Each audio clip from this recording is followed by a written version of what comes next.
Okay. Hello, everyone. Hello, everyone, and welcome to the Social Club at the End of This World. I'm Jamen Shively. We're going to start off by introducing some of our first-time guests and give them an opportunity to share a little about themselves, starting with Miss Terry Ann Thomas. Take it away, Terry Ann. Tell us about yourself. Well, let's see. I was born in 1952, so I've been around a little while.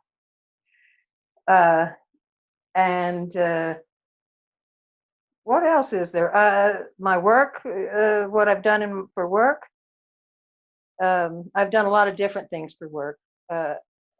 In one marriage, I had a construction company, so I gained a lot of skills through that.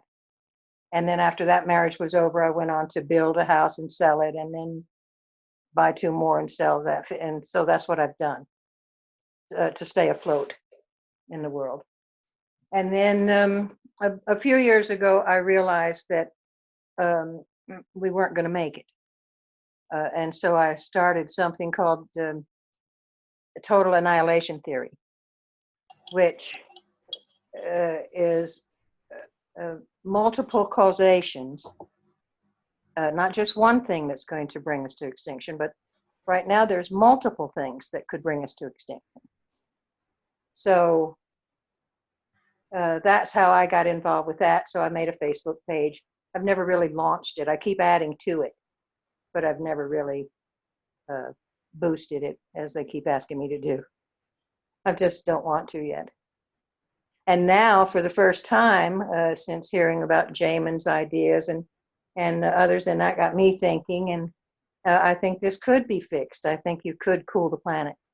And it won't be that hard, because I've looked into several things like lime, and you could make a lime plaster and cover just gigantic spaces of desert, particularly in Australia. Wherever they've done nuclear testing, they've really contaminated the ground there. And so by covering it with this lime plaster, it would keep the nasty things on the ground from being liberated every time the wind blew. And it would reflect for a lot of, I have all the figures here, I can share that, but of how many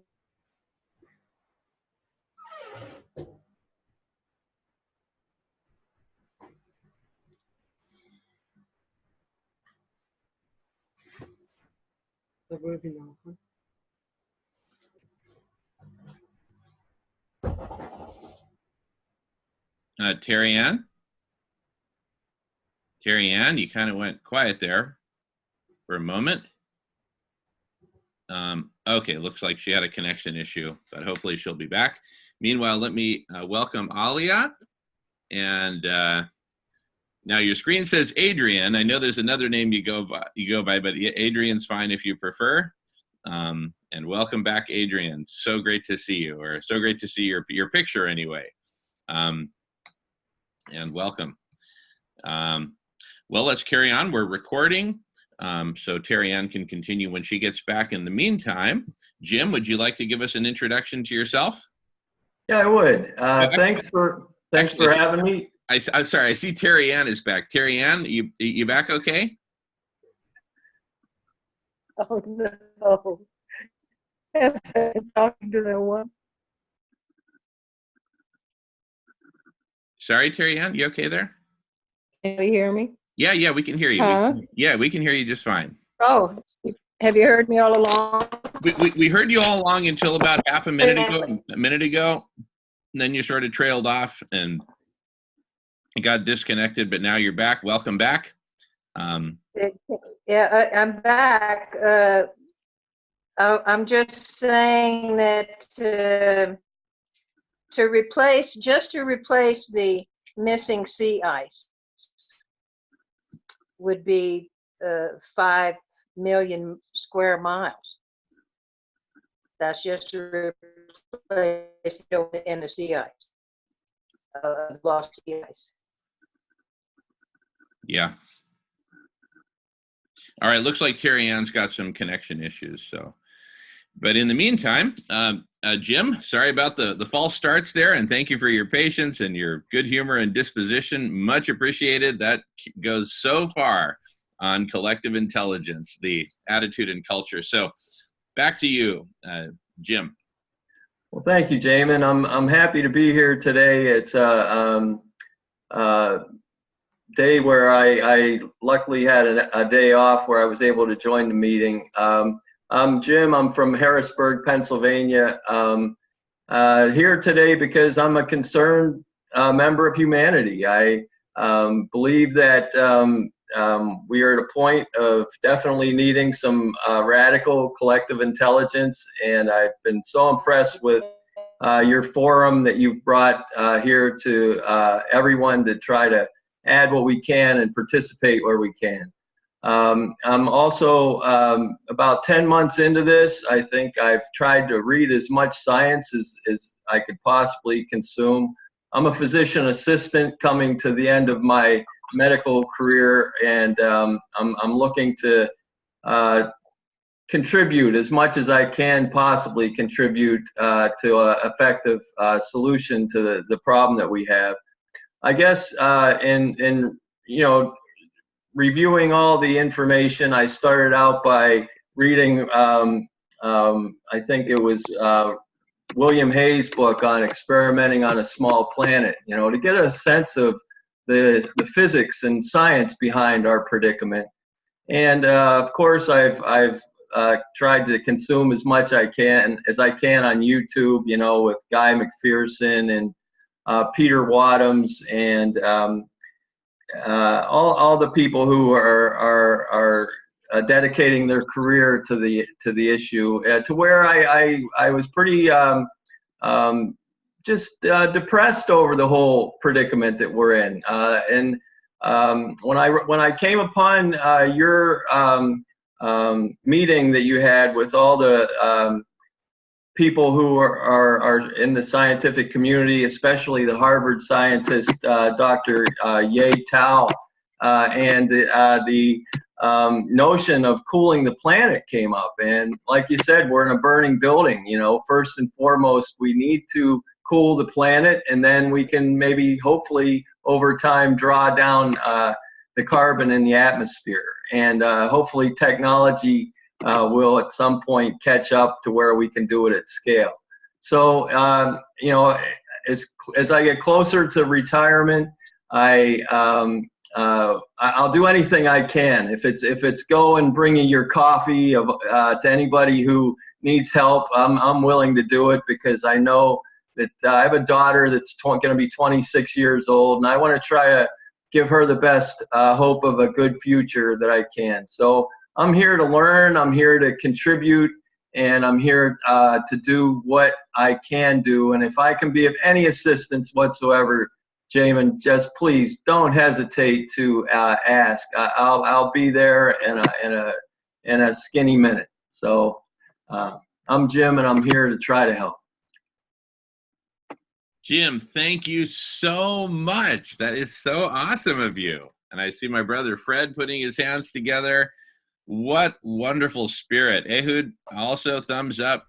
That's exactly the spirit that we need, the spirit of coming together. What we are doing right here, right now, is actually momentous. I just tuned into Jamen's online summit. I'm sorry, who is speaking? Well, I want to welcome everyone, and we're just kind of doing introductions right now. But back to you, Jim. Really, just exemplary attitude and spirit.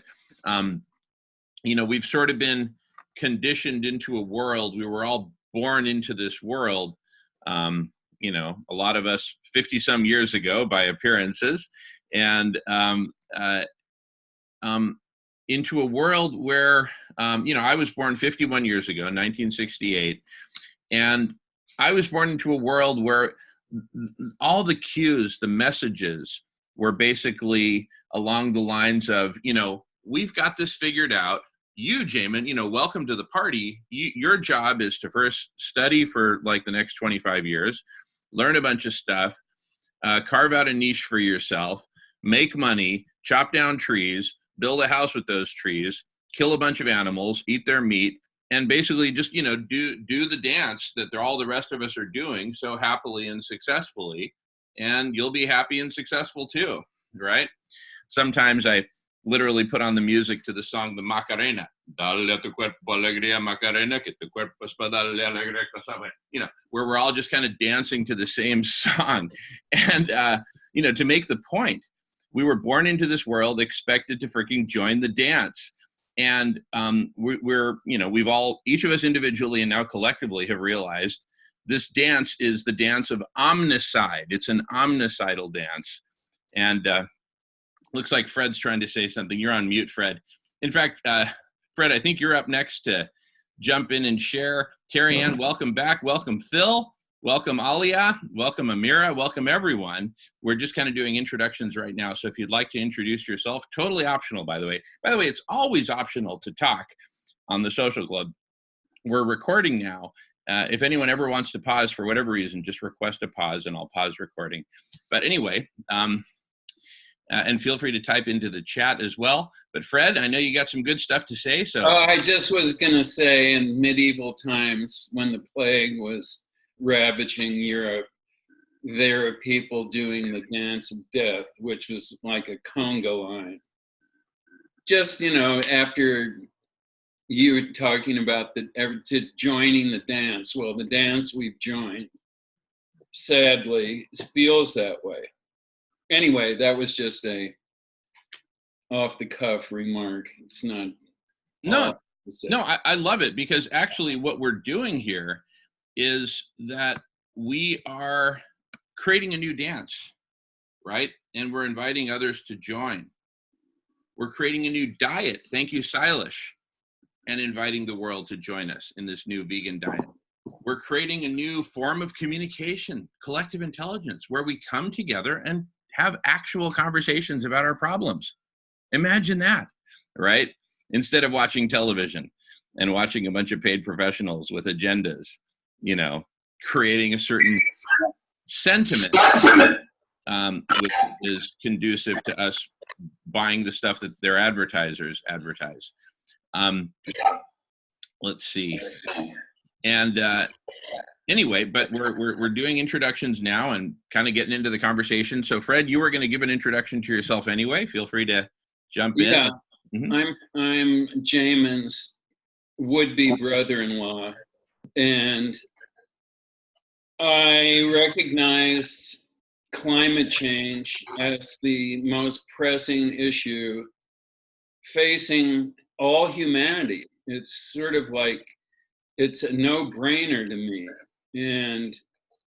And by proximity to Jamen, I've been drawn into this group discussion, and I'm very grateful for it because it is the most pressing issue, clearly. So that's why I'm here.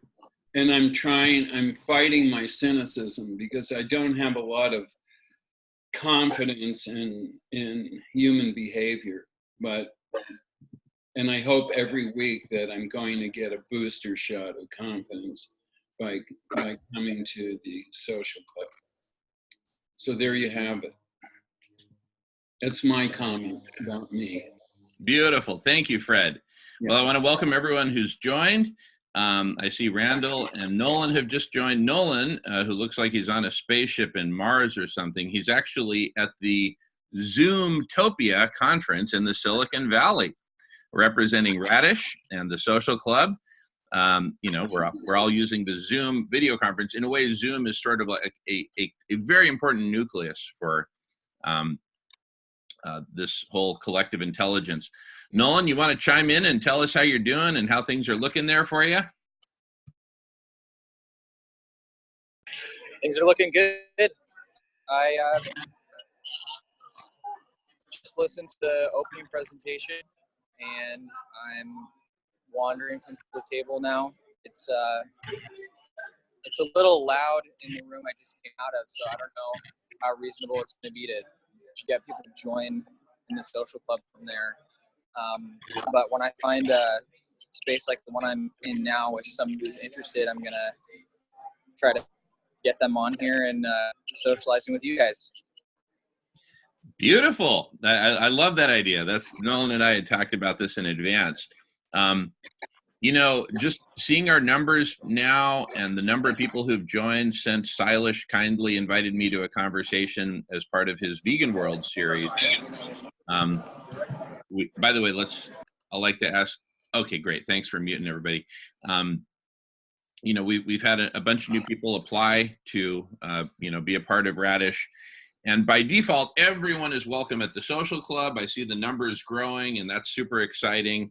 And then what we're going to do is essentially start organizing ourselves into different topic areas. So the social club will always be kind of this one big kumbaya, everyone come together and touch base and give updates and whatnot, and even talk about whatever we want. And then we'll have these other meetings, like we'll have meetings focused on veganism, meetings focused on SRM, solar radiation management, meetings focused on collective intelligence itself and how we can best use Zoom and other technologies to bring us all together. So, and in fact, we're going to be launching soon something we call SNAC, S-N-A-C, which stands for the Social Network of Actual Conversations. This is an actual conversation. And someone who exemplifies the spirit of this beautifully is my dear friend, Dr. Silas Rao. Silas, is this a good time to give a little update, introduction to yourself?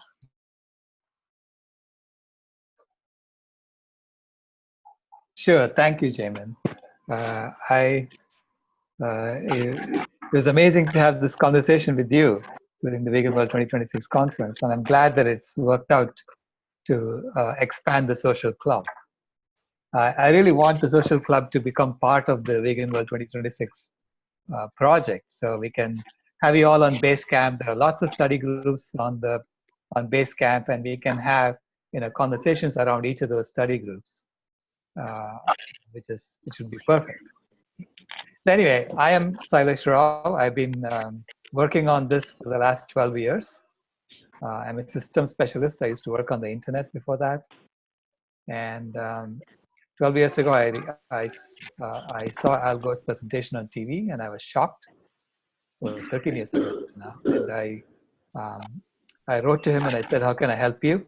So I became part of his project, and during the training that he gives out to people, I actually asked him a question that put me on the wrong side, and I got sidelined after that very quickly. The question I asked was, if you look at the amount of carbon that's on land, there's almost 3 times as much carbon in the atmosphere. Okay, so the land has 3 times as much carbon as in the atmosphere, and on land we are using almost 1/3 of the land for raising animals, just grazing animals. And so the total amount of carbon that's on land is about 2,000 gigatons. From 2,000 to 3,000 something gigatons. And the atmosphere, we have about 829 gigatons. And of the 2,000 gigatons, the grazing land is about 1/3 of the land area of the planet, only has 90 gigatons. So that's such a low percentage, right, for land.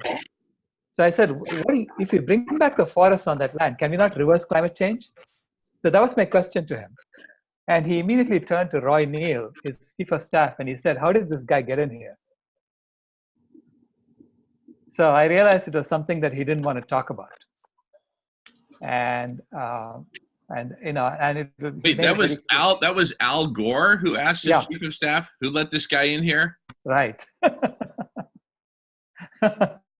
Yeah. So I spent about 3 years after that trying to convince him, and I then gave up, because he just didn't want to talk about it.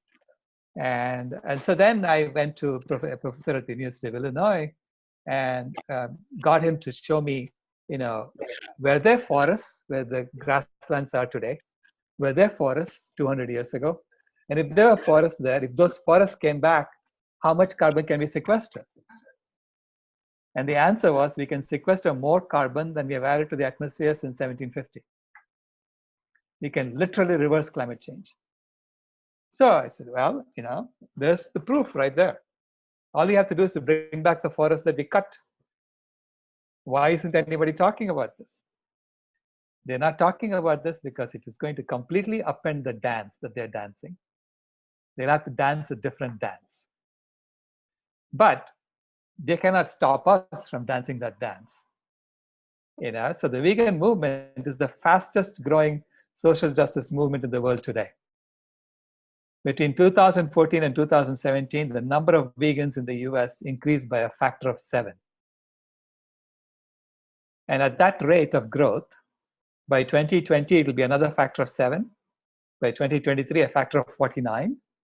And by 2026, a factor of 343.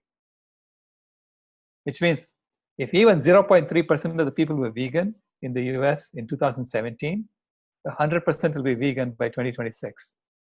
We just have to keep it going.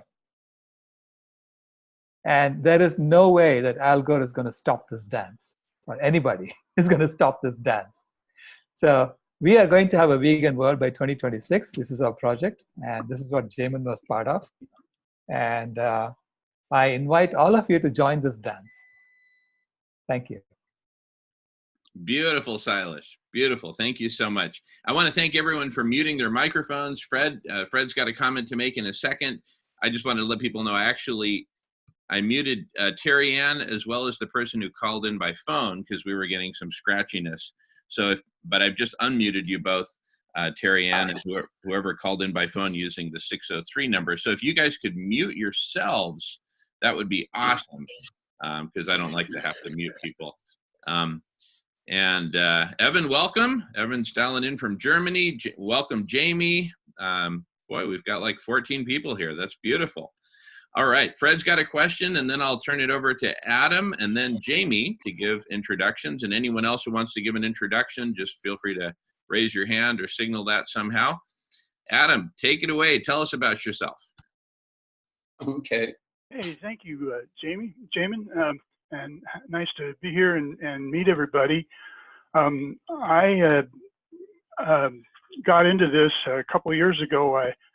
About 2.5 years ago, I heard the terminal diagnosis given by Professor Guy McPherson, and so I retired early from work a few months after that.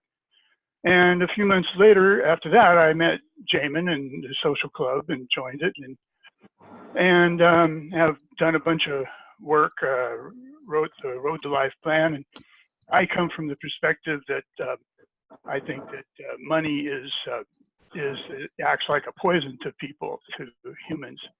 And so I just opened a website called theworldwithoutmoney.com. And I've had a few technical difficulties, and it's okay because getting started slow is taking time, but there's a lot of things to work out. But I am just really excited for Jamen and for getting this collective intelligence together. And I am more than willing to share all my stuff with them. And I cannot really join actively too much right now because I'm so busy working on my website and getting that all going. But I think that humanity will, I've turned vegetarian almost 100%, not quite, but almost 100%. I've really changed my way of eating. My wife has also changed her way of eating quite a bit. So you've had quite an effect on us there, Salish.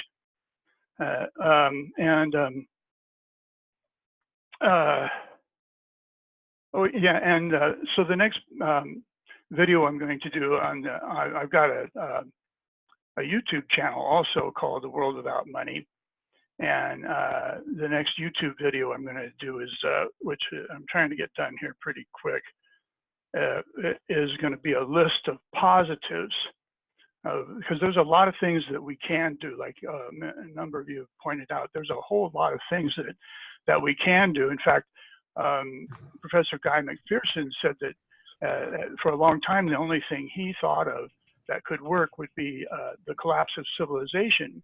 But then when he learned about the global Deming effect, he said he gave up, and he didn't see how anything could work after that. And then not long ago, well, 4 or 5 months ago, I found a paper written by a woman doctor, a PhD, who said she knew how to solve the global Deming effect, and she does it with some kind of an oxygen generating type of system. And but anyway, this is what the beauty of collective intelligence is about, because it puts all these minds together and uses the computer system and is able to come up with put things together. And so anyway, I also am am trying to promote a collective intelligence type of website. The only difference is that mine says that it has to be based on a world without money. It has to be the vision that we design is a vision of the world without money. And I was not going to do this. Jamen, I was on the social club, and I kept talking about the importance of needing collective intelligence. And Jamen was doing other things, and he wasn't ready, and I kept waiting and waiting. And so I just finally says, well, I'm going to do it. So, and then, so I'm almost ready to open my website, and I'm all into it and everything. And then Jamen decides to go ahead and start doing it. So I can't stop. So I'm not trying to steal anything from him. I'm just doing what, as far as I'm concerned, I don't care who gets it started, as long as it gets started and gets going. So that's all I have to say. And thank you very much. Awesome. Thank you, Adam. Hey, Fred's been waiting patiently to make a comment. I want to also welcome Dharmendra Gordon. Great to see you. We've had some great communications via email. Fred, why don't you take it away, and then I'm going to invite Jamie to say hello, and then we'll go on to whoever else would like to give an introduction. Go ahead, Fred. I just have a quick comment. Dr. Rao or Salish, the last person you spoke to at the vegan conference, she was a former journalist, or maybe she still is, and I thought she made really interesting and important points about messaging and the verbiage that is being used to nurture greater awareness and acceptance of veganism. And because as I see it, I guess my problem with a lot of this is how we're going to convince a large number of people, the global community, on how urgent this is, and figuring out the language that will enable us to do that, because I see that as a critical issue, a critical problem in what we're trying to do.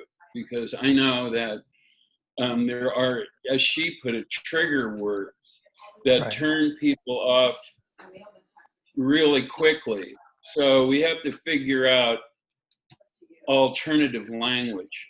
And Salish, what was her name? I mean, I know I can go back and what exactly is she doing? Is she still doing journalism? I thought she was very, very compelling.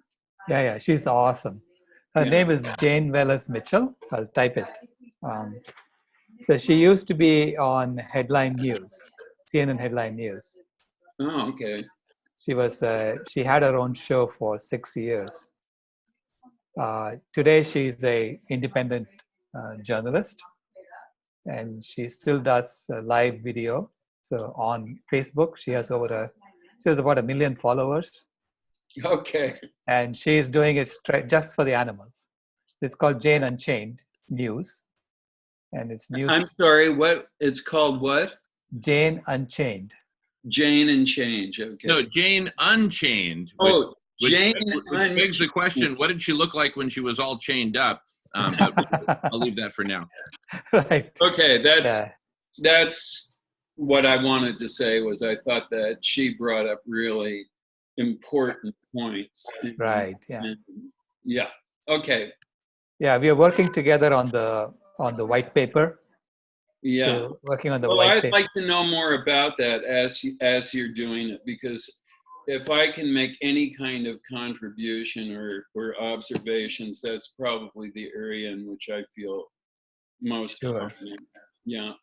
Yeah, Okay. I'll share it with you when I'm done, and I'll share it with everyone in the club actually when I'm done. Okay. Very good. Beautiful. Oh my goodness. So wonderful to have everyone here. I'm kind of muting people who are making kind of background noise. Terry Ann, I've muted you, but we seem to be in good shape now. Jamie, is now a good time to give a little introduction to yourself? Go for it. Jamie, take it away. You got to unmute yourself, and then we'd love to hear from you. Hey there, it's Jamie Gilchrist. I'm glad to be here with everybody.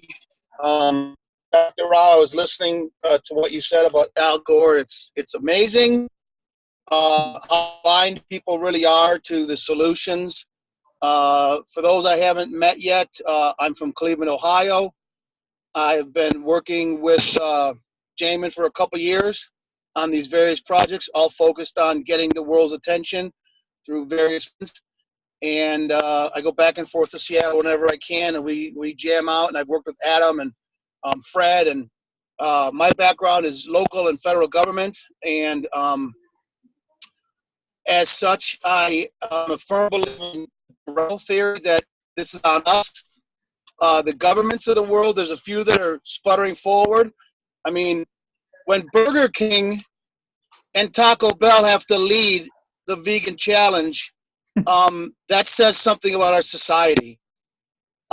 It's great that they're doing it. I've had the Impossible Whopper. It tastes great, but it's unfortunate that we have to wait for, basically the worst possible food organizations on the planet to lead the challenge. And as Dr. Rao said a few months ago, if you have a vegan in your party, you can't go to these stores that don't offer vegan food. And that is going to be, that's why his exponential growth expectations of getting here. I'm nearly a vegetarian now. My girlfriend's full-time vegetarian, heading towards vegan. We're strong efforts to change our way. And by example, here in meat-hungry Cleveland, the high-end dairy cows and Angus beef everywhere. Mhm. Okay, so I'm back. I popped off, and you can still hear me? Can you still hear me? Yeah, we can hear you. Yeah. We can hear you just fine, Jamie. Rock on. Okay, so that's all I wanted to say. Welcome, everybody.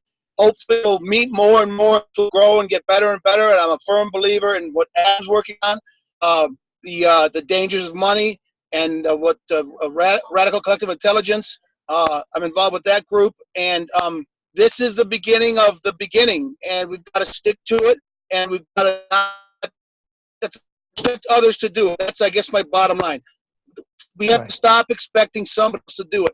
We are the somebody else. And I'm going on mute. Exactly. Thank you, Jamie. I'd like to invite Dharmendra to speak if now is a good time. I know you may have to go in a few minutes.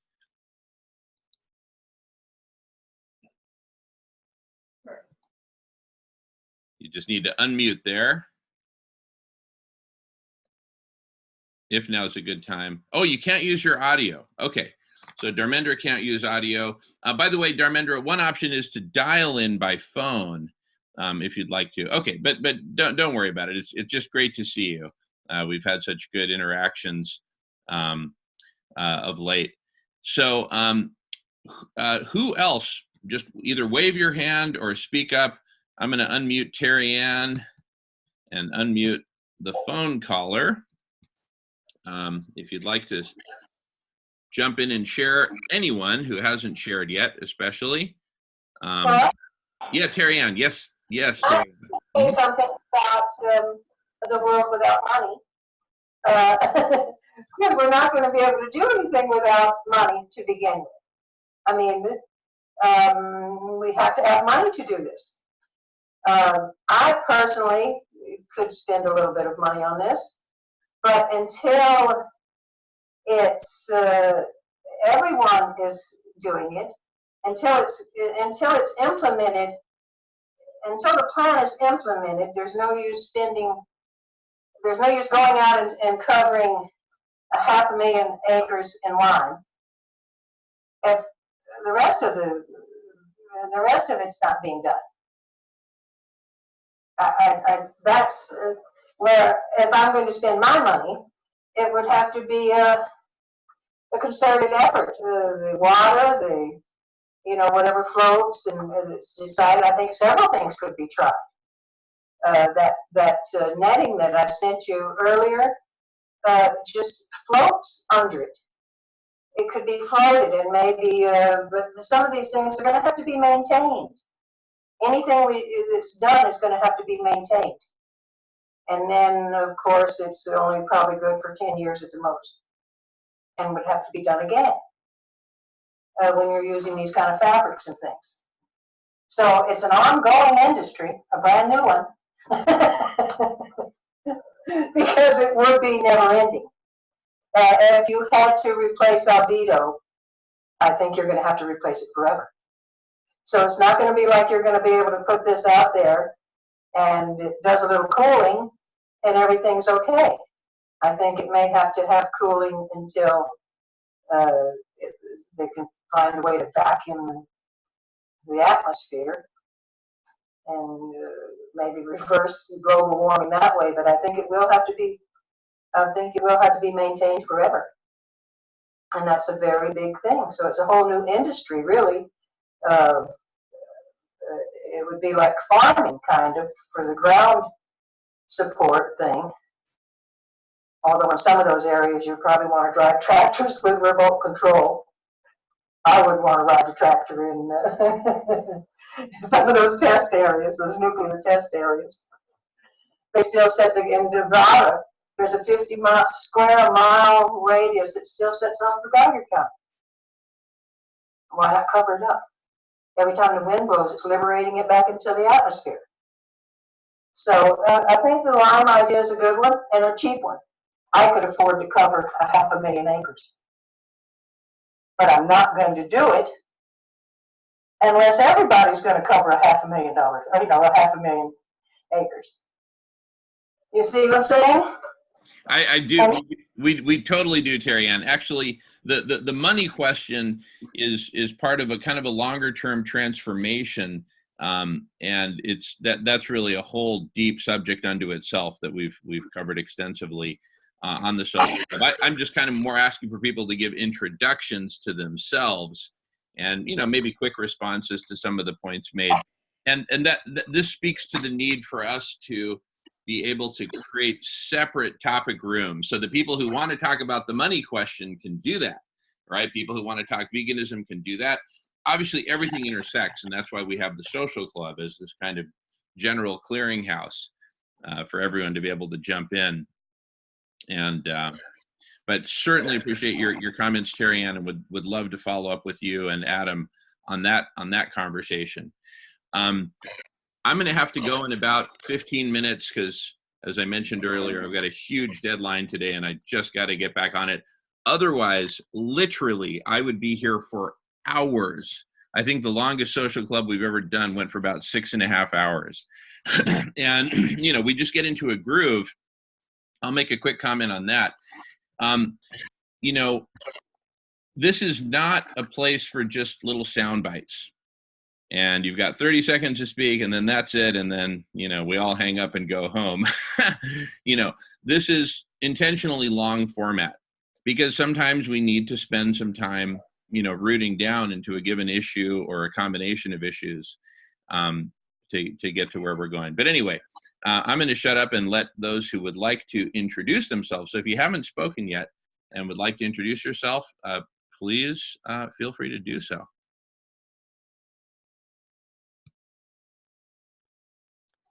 All right, well, I'll speak for myself. Awesome, Evan. Welcome. My name is Evan. I got introduced to this group by Nolan, who is more involved than me, but I am enjoying participating and asking questions and getting more questions. So yeah, I'll just be here listening for the most part. Awesome. Welcome, Evan. Welcome, Myles, who just joined us. Myles is a longtime regular of the social club. We're just kind of doing introductions right now, Myles, and I'm going to have to bug out in about 15 minutes myself. But the social club can carry on even if I'm not here. Because I've got a Fred, you've got a comment? Go ahead, Fred. Jump in. I would like to hear from Ehud, see what's going on in the cockpit. Yeah, in the Middle East. Oh, the Middle East. Yeah, what's going on in Israel? I mean, I heard that you're joining from Israel. What is the level of consciousness and concern there right now? Or there are so many more pressing problems that nobody has the time to really think about this, or makes the time to think about it? Well, the level of consciousness at current is pretty close to zero. There's a widespread, I don't even know how to call it, if it's even denial. I'm not sure it even reaches that point. It's just hard. The politicians do not talk about it. The public in general does not talk about it. The media hardly ever talks about it, even though one Israeli newspaper has started running articles. And of course, they can't, in this globalized world, they can't totally ignore XR or Greta Thunberg or all those things. But I have tried personally, with my friends and people at work to kind of get some interest going.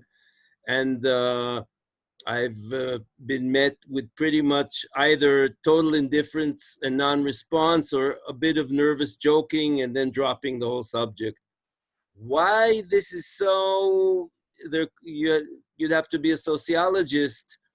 There are a few theories. One is like what you said, people in the Middle East, in Israel for sure, are so used to dealing with these immediate, there's a war, there's a terrorist attack, there's Hezbollah, there's Hamas, there's the Iranian bomb, there's Syria and civil war.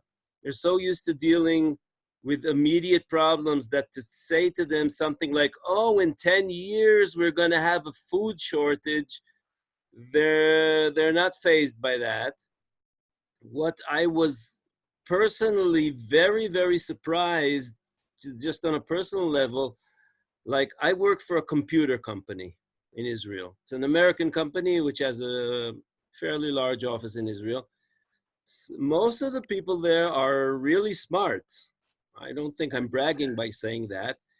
I've talked to some of them about this, and I'm kind of amazed at how a person can be really smart when he sits at the computer and then throw out everything, logical reasoning, abundant scientific evidence.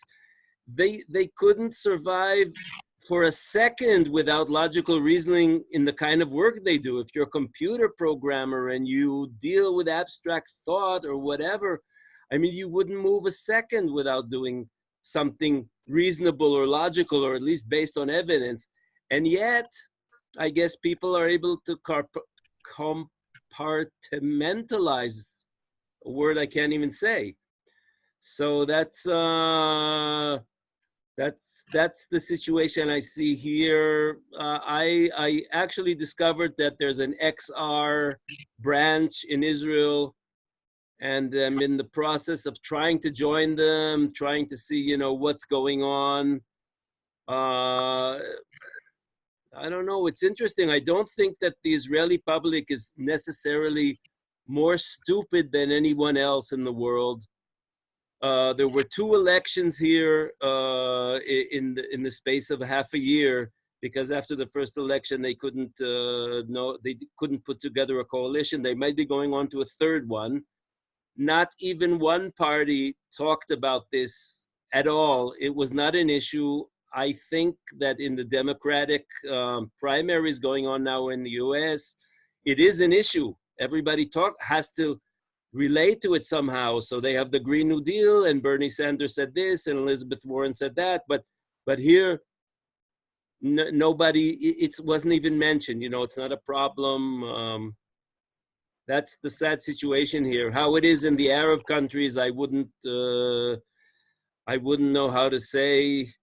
I know that the civil war in Syria was triggered by climate issues, even though that was kind of the match that broke the camel's back or ignited the keg of powder. But so about that, I don't know much. Wow, really good to know, Ehud, and also shocking in a way. I'll just add that, you know, part of the dance that we were all born into, this Macarena dance, includes basically look out for yourself, right? Don't worry about the planet. The planet will take care of itself. You know, it's been here a long time. It'll be here a long time. It's kind of unbreakable, right? So don't be stupid. Worry about yourself. Don't worry about this. Well, Jamen, if you think about it, our ability and opportunity to discuss this is a luxury. It's, you know, for most of the people in the world, this is, you know, they really don't have time to think about it, because they have to wonder where they're going to eat that day and if they're going to have shelter. I mean, unfortunately, that's the reality. This is a luxury to be able to meet like this.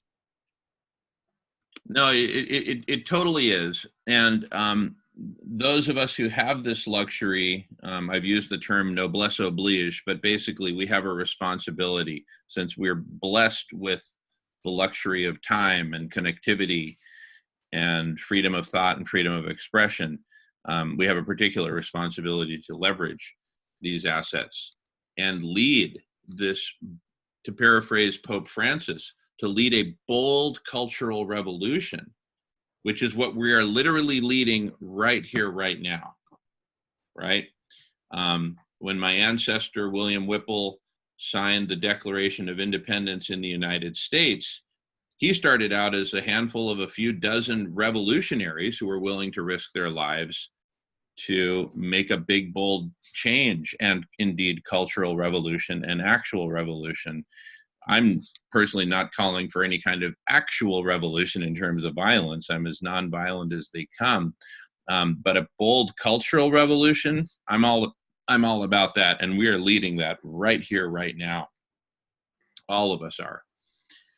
And this is absolutely magical. All right, particularly folks who haven't spoken yet, whether you want to introduce yourself or just make a comment, we'd love to hear from you. Hello? Yes, hello? Yes, please speak up. Hi.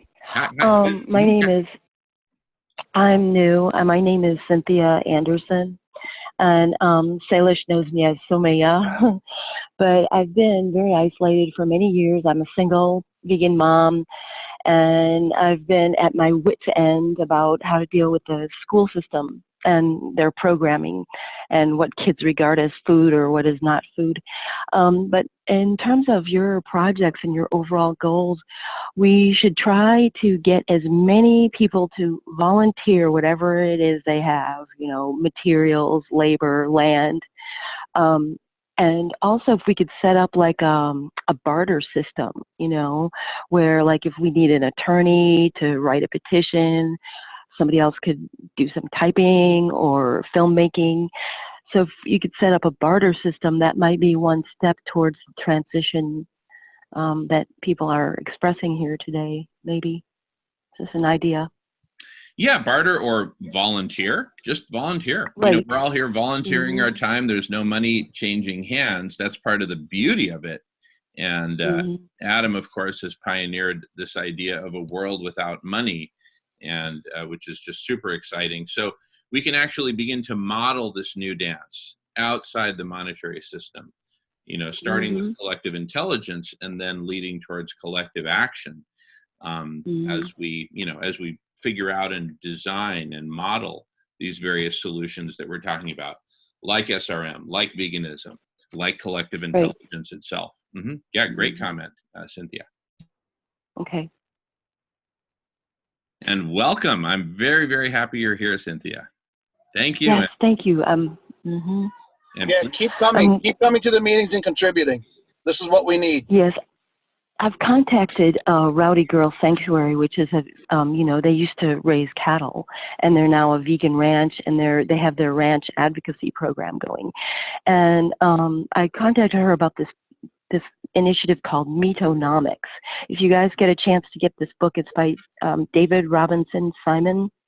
It's like $2.41 on Amazon plus shipping, and he really discusses all of the impacts of meat and raising meat and eating meat in terms of planetary depletion and human health. So it's Metonomics by David Robinson Simon. He's a public health attorney, and that's a start for anyone who wants to get more information. I'm trying to put together a referendum for Maricopa County to establish a model of for a meat tax. Good luck. But hopefully we'll be able to stipulate, you know, a commission and set up an alternative collection distribution system. That's the big picture anyways, the big hope. beautiful, Cynthia. Wow. Yeah. Well, and I'll chime in when you got a moment. Sure, Myles. So I'm going to actually have to bug out myself in a couple of minutes here because I've got a major deadline like I talked about earlier, which for me is very rare. Normally I dedicate basically the whole day to the social club, which is just really magical because, and I invite everyone to stay as long as you all would like. I'll keep recording if that's the consensus, but I'll just kind of, you know, mute out and turn off my video so I can get back to my big tax deadline, getting that done. But everyone literally stay as long as you like. And Terry Ann, I just want to make sure, can you mute your microphone? Do you have that capability? I'm going to have to go too, Jamin. So I'm just gonna say goodbye. Okay. I'll see everybody next time because we're on our way to the pot store. All righty. Great to see you, Terry Ann, and please keep coming. Mm-hmm. Okay. All righty. Okay. Well, I'm gonna mute out myself in a couple of minutes, but just wanted to see if there's any questions before I go or anything I can assist with. Otherwise, I'm just going to let it roll and let you all hang. You know, I'll peep in from time to time to see how things are going if there are still people talking. But it's really a wonderful opportunity for folks to just share.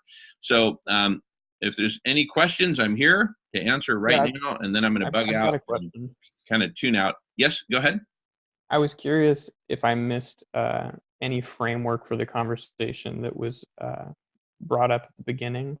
Was there a specific topic? Yeah, not really. It's more about introductions, people introducing themselves. We've had a number of new faces and new voices today. Okay. So, and in fact, so that's, it's almost kind of like a meet and greet. And then we get into certain issues and topics here and there. Mm-hmm. Cool. So it's sort of a Hungarian goulash of a vegan Hungarian goulash of a social club today. All right. Well, Adam, I see some good questions going around via chat. I'm going to leave it up to you all to carry on.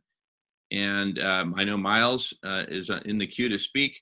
Feel free to use the chat window to speak. Can I appoint someone to be kind of the moderator? Would anyone like to be moderator? We don't necessarily need one, but it would probably be helpful.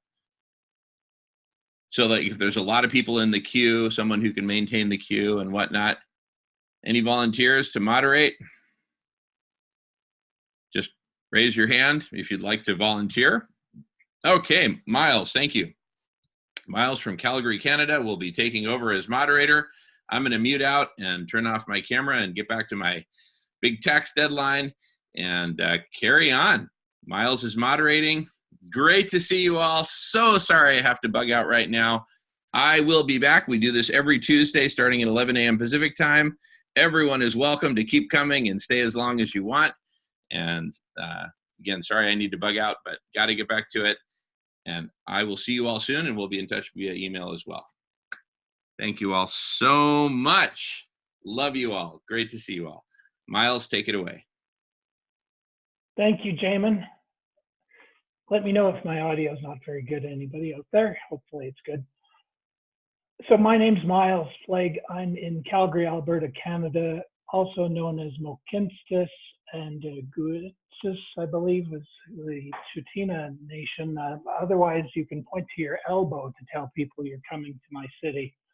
The sign language used by First Nations in the area, because the Elbow River is flowing into the Bow River here on the traditional territory of the Blackfoot, Tsuut'ina, Stoney Nakoda, Wesley, and some other First Nations, including the Métis people, who are people who are of mixed ancestry, and this is Region 3.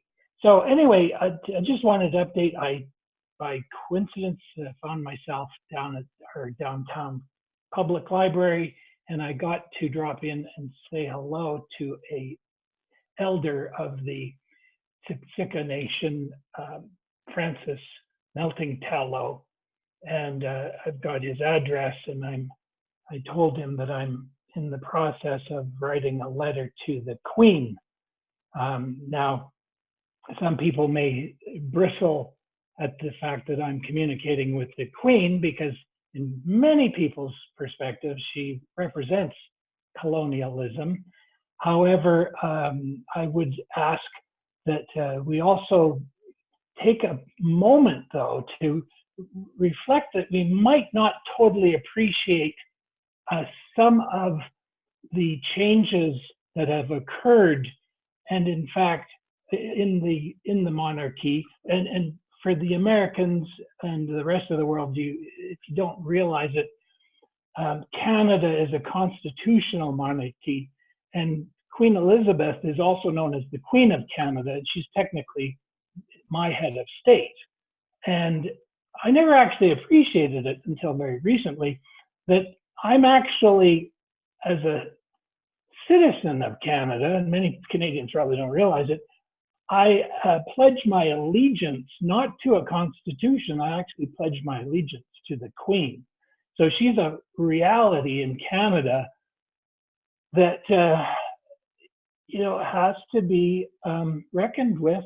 And indeed, I think there's actually a lot of hope with respect to the monarchy. If you take time to listen to her Christmas messages, she actually presents the message of Jesus Christ in a very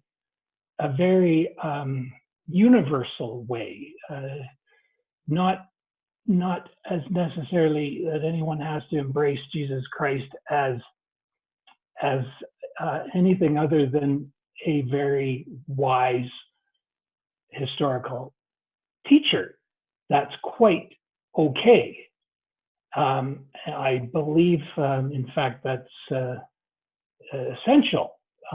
So anyway, I'm sorry, I'm droning on a little bit, but I think everybody has to put this climate change into local context. Part of the local context is that Greta Thunberg is coming to Alberta. She's tweeted out that she's coming to my province of Alberta, and in fact, Chief Lee Crowchild, who I have personally interacted with on the subject of climate change. He's the chief of the Tsuut'ina Nation. He's personally extended an invitation to Greta to be a guest of the Tsuut'ina Nation if she comes to Alberta.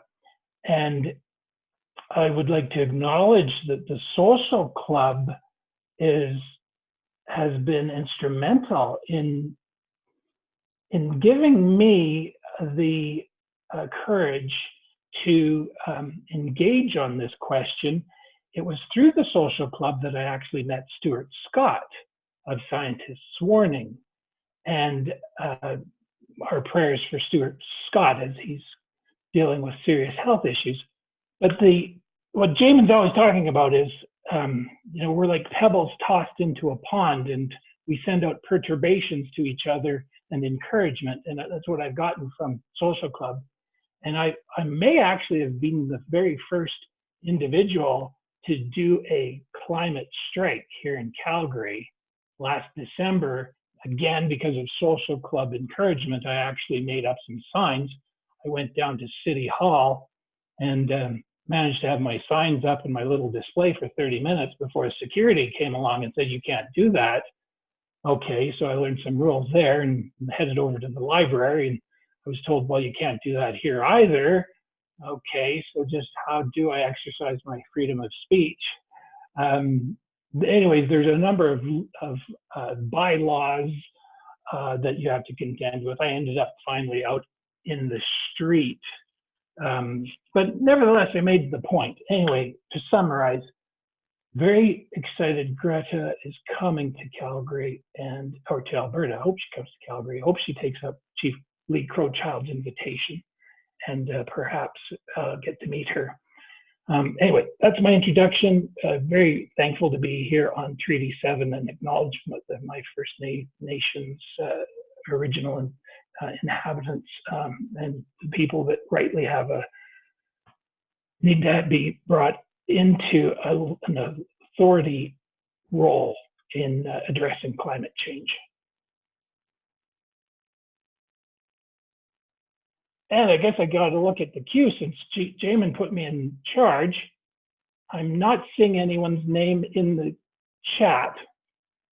So anyone wish to speak now?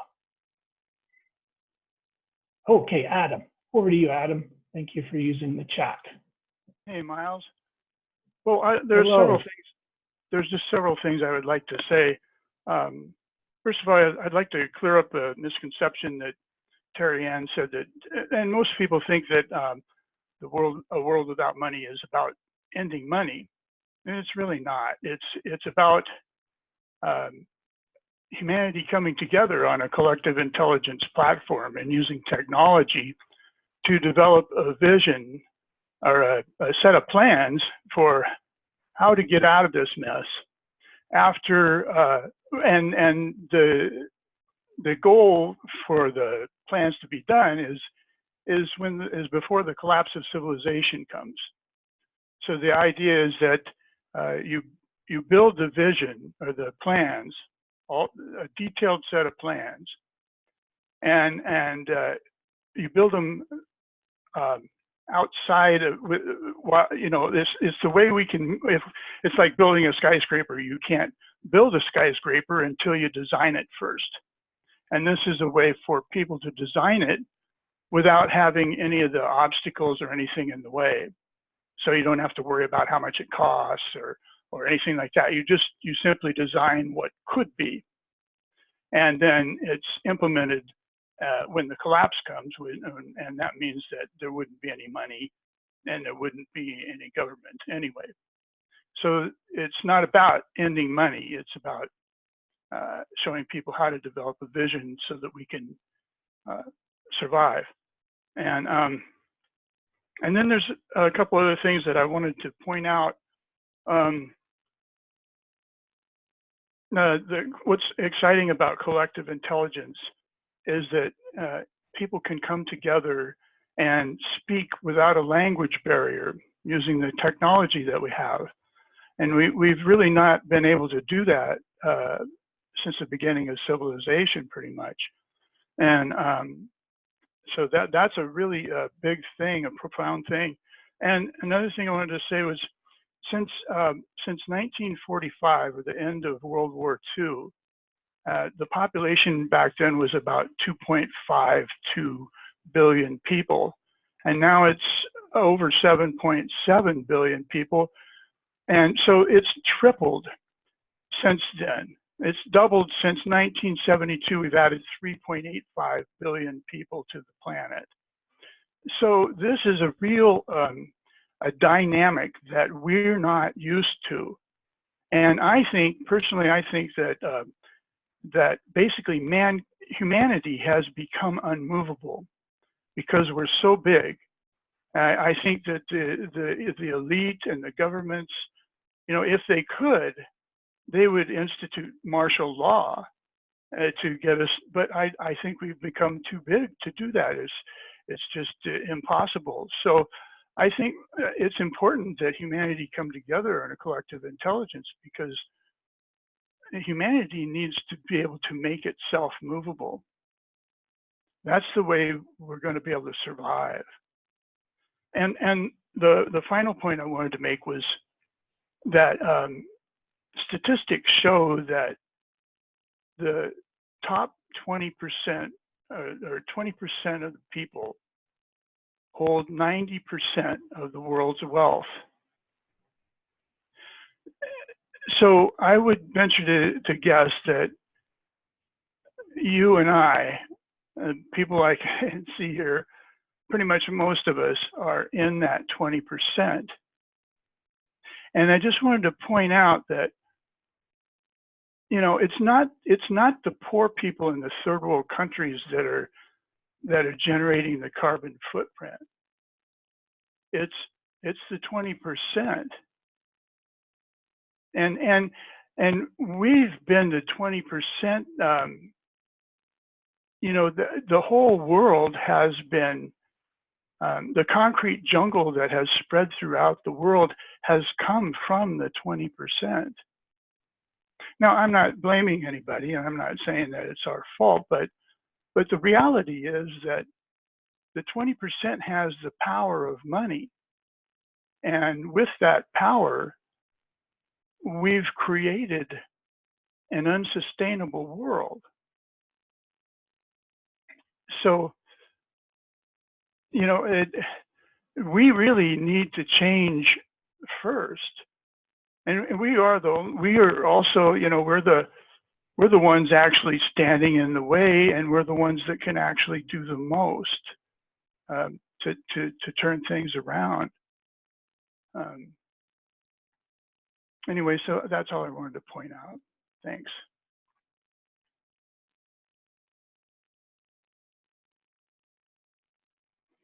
So yeah, there's so much that resonates what you're talking about, Adam, with what Dr. Rao and Climate Healers is presenting with respect to maybe getting to something we could call it's not money, you know, this ahimsa coin. And so, you know, ideally, yeah, we get away from this commodification of everything where people who, it's like a game of Monopoly. Like as a kid, I played Monopoly, but I thought it was just a fun game. But now the Parker Brothers Monopoly game is exactly what's happened. We're down to these winners who basically have all the hotels and all the houses and all the advertising, all the utilities. And the rest of us are just about ready to like fall, you know, we're going to have to leave the table. So I don't know, Dr. Rao, perhaps if you would like to, or anybody else want to get on the call here, we're welcome to hear some more ideas on that regard, and any rebuttals to anything anyone else has said. Adam's no money concept, which is really very thoughtful.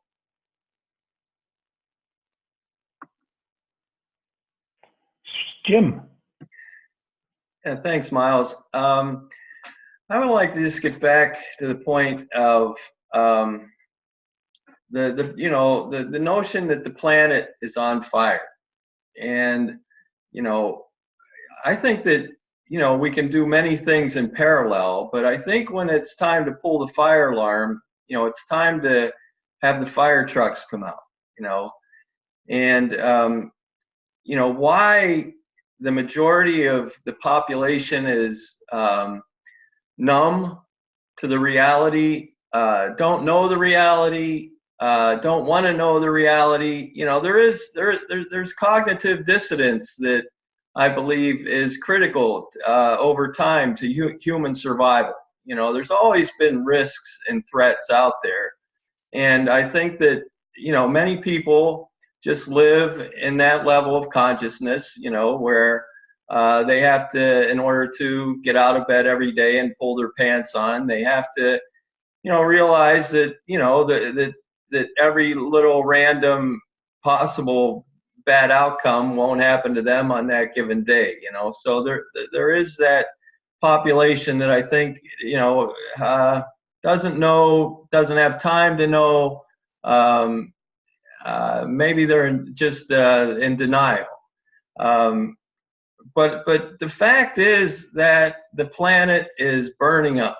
You know, the comment earlier, you know, about, you know, planting trees. You know, when you really follow Guy McPherson, you know, you come to an understanding that we're running out of habitat.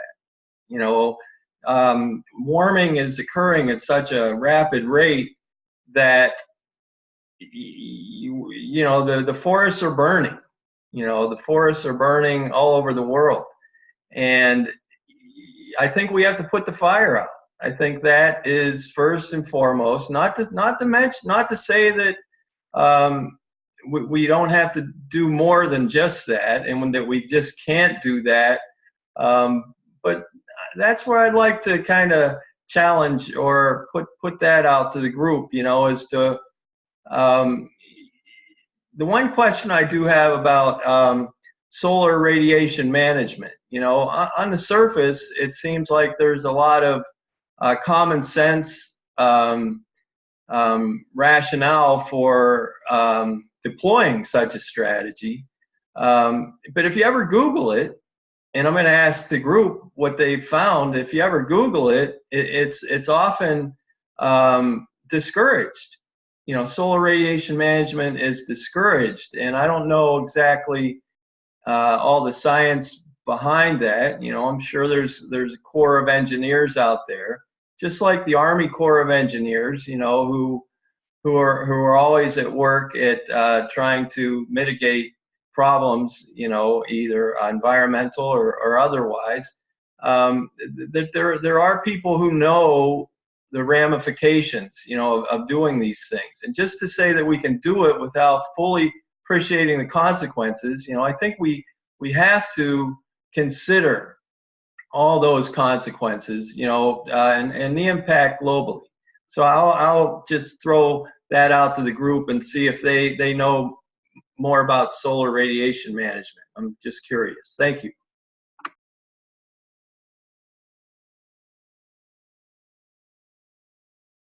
Can I jump in? Sure. I was having a lot of thoughts about the same issue that Jim raised.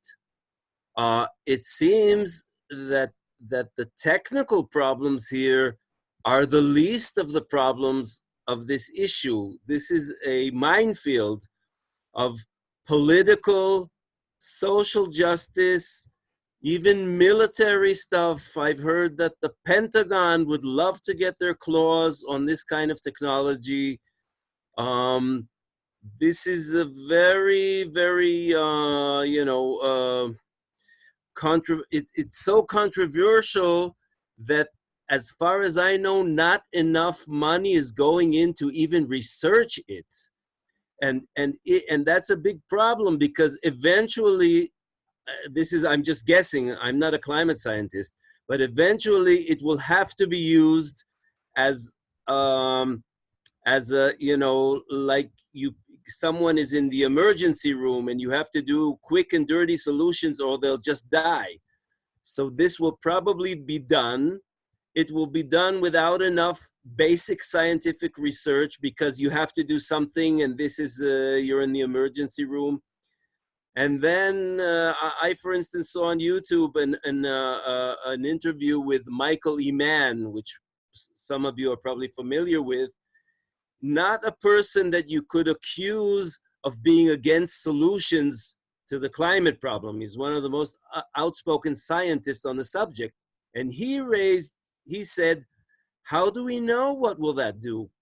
Maybe the polar ice caps will start melting at twice the rate they are now if we employ SRM. We don't know enough about it. And it is true that in much smaller scale things that humans have tried to mess about with nature, there are always unintended effects because of our partial ignorance. There are many examples. The one that springs to my mind is the Aswan Dam in Egypt, which was a huge dam which was constructed by the Russians, I think in the 1960s. And it had a lot of unexpected effects which were pretty bad. And that's just one, okay, it's a large dam, but it's one local thing in one country. When you start tinkering with the, with the whole, I don't know even how to call it, the whole biosphere of the earth, you really, I don't think we have any idea of what might happen. Somebody raised the point that, let's say the rich countries will tinker with the global thermostat, so to speak. Okay, they do something, they do solar radiation management, and then there's a huge drought in Pakistan. Okay, nobody will be able to tell if it was because of that tinkering or because of it was a natural thing, because they're both happening at the same time. And then, someone political will use that for political, they'll say, oh, look at the Imperial West. Again, they're tinkering, they're wreaking havoc on the Muslim world. That's what they did. They have great climate and they've screwed us. There are a million issues here which are outside of environmental or engineering concerns. So that's what I'm kind of, my question is to the group here. Has anybody given thought to the political hurdles here? Because this is not something that a person could do on his own, just decide to put mirrors or whatever. It's not even a thing that you could ask the state of New Mexico permission to do. It's a federal thing. It's even a global thing. But let's say you'd have to go to the United States government if you wanted to do even a small experiment like this anywhere within the United States, for example. So I'm throwing out that question. Yeah, I'd like to respond to that if possible. This is Adam Soul. Well, I agree, Ehud. It seems like there are so many obstacles, no matter what we do, or there's just, and the way I see it, there's too many obstacles. I don't see us being able to fix this world while we're in this world that we live in. But I do see how we could come together in a collective intelligence and design a future that can work. Because our 20% is we're the people who are going to try and solve some of these problems. Like refreezing the Arctic and doing the solar radiation management. We're going to try and do that, but and we're going to run into all kinds of problems. I mean, from governments, from like you said, the state of New Mexico, and federal governments. I mean, and the cost, the expense, who's going to pay for all of it.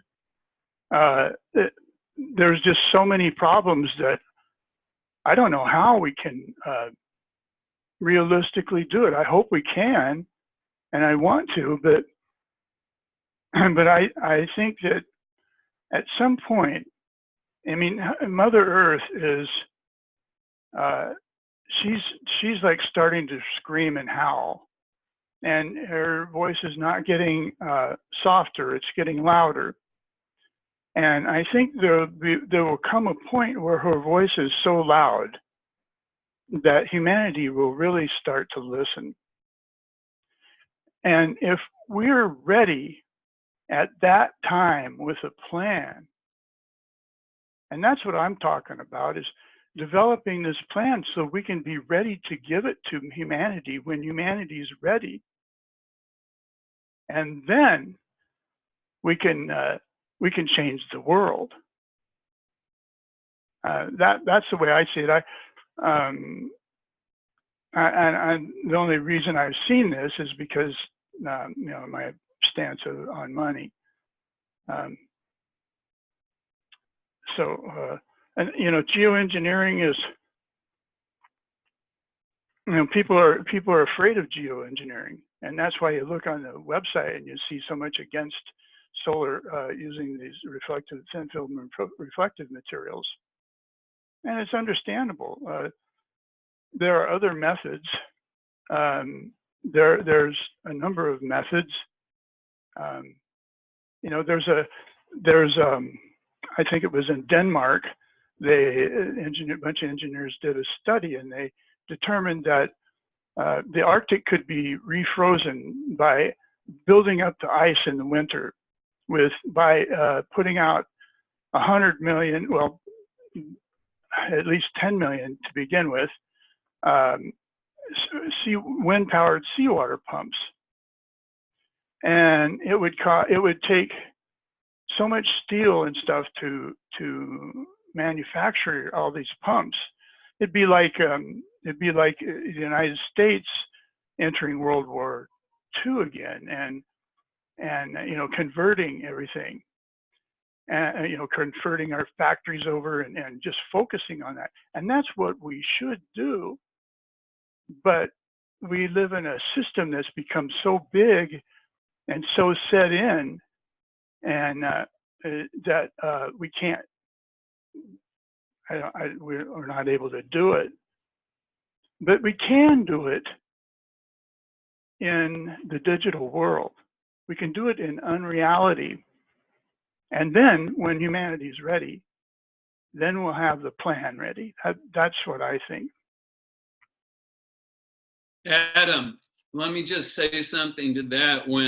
Typically when man's ready, the water's already in the living room. You know what I'm saying?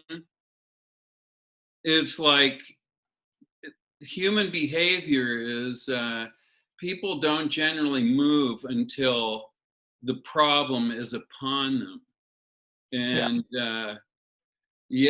and to Ehud's point, the unintended consequences, it really is like, I mean, there's no way to really calculate what's going to happen if we, this house of cards, if we pull a card out, it's, how it's going to impact the whole.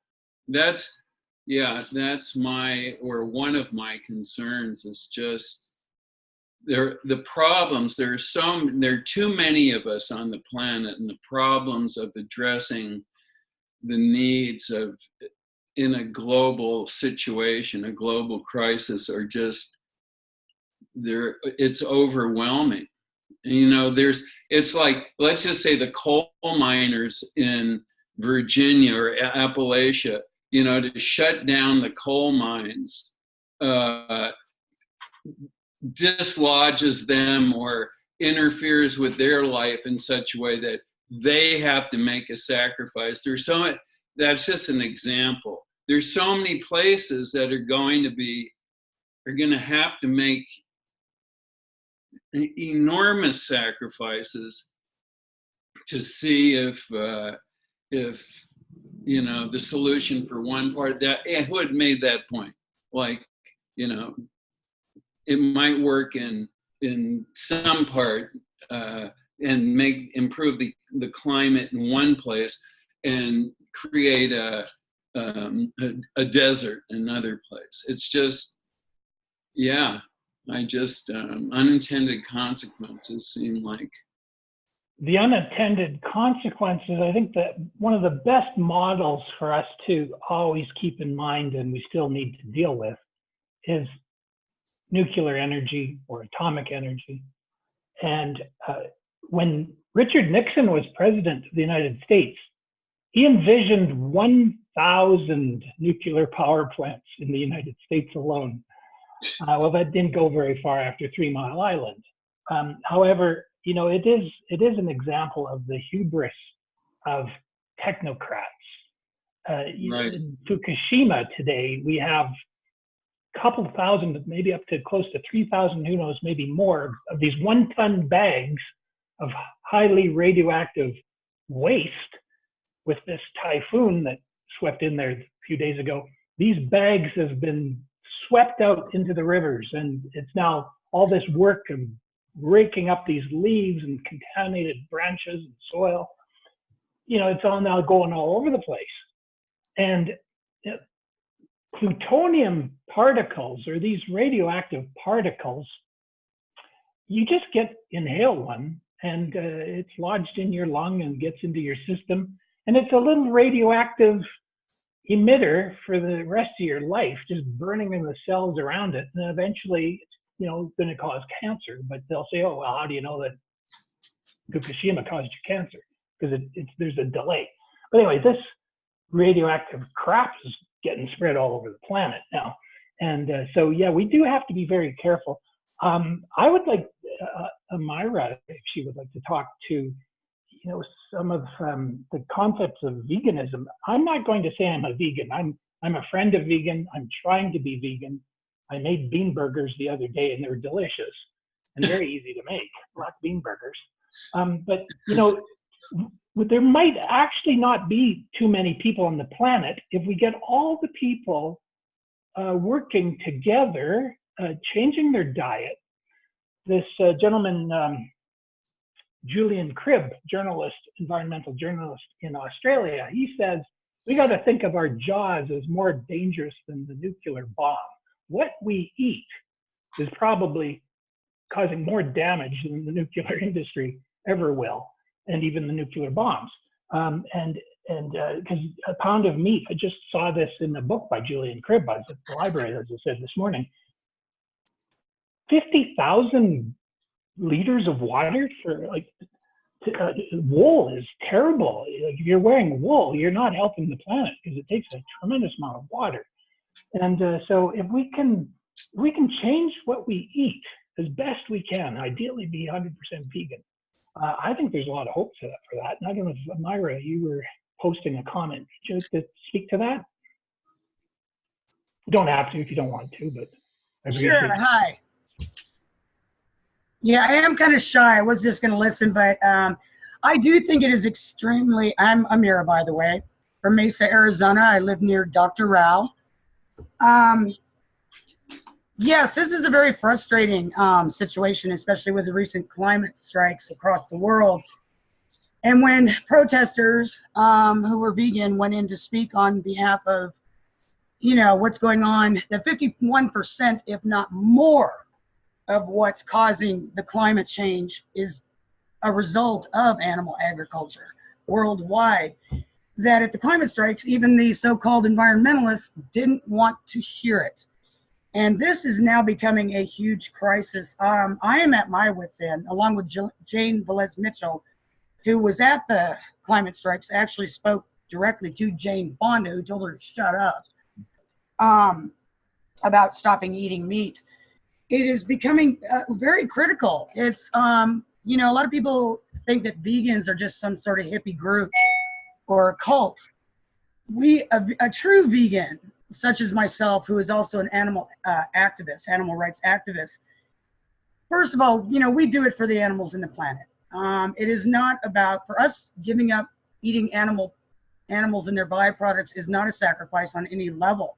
In fact, once I made this switch, and many, many people that I know did, they feel like they gave up nothing and are doing more than they even know for this planet. We do have to understand this. It does. I'm not familiar. I don't store numbers in my head, but the numbers are catastrophic.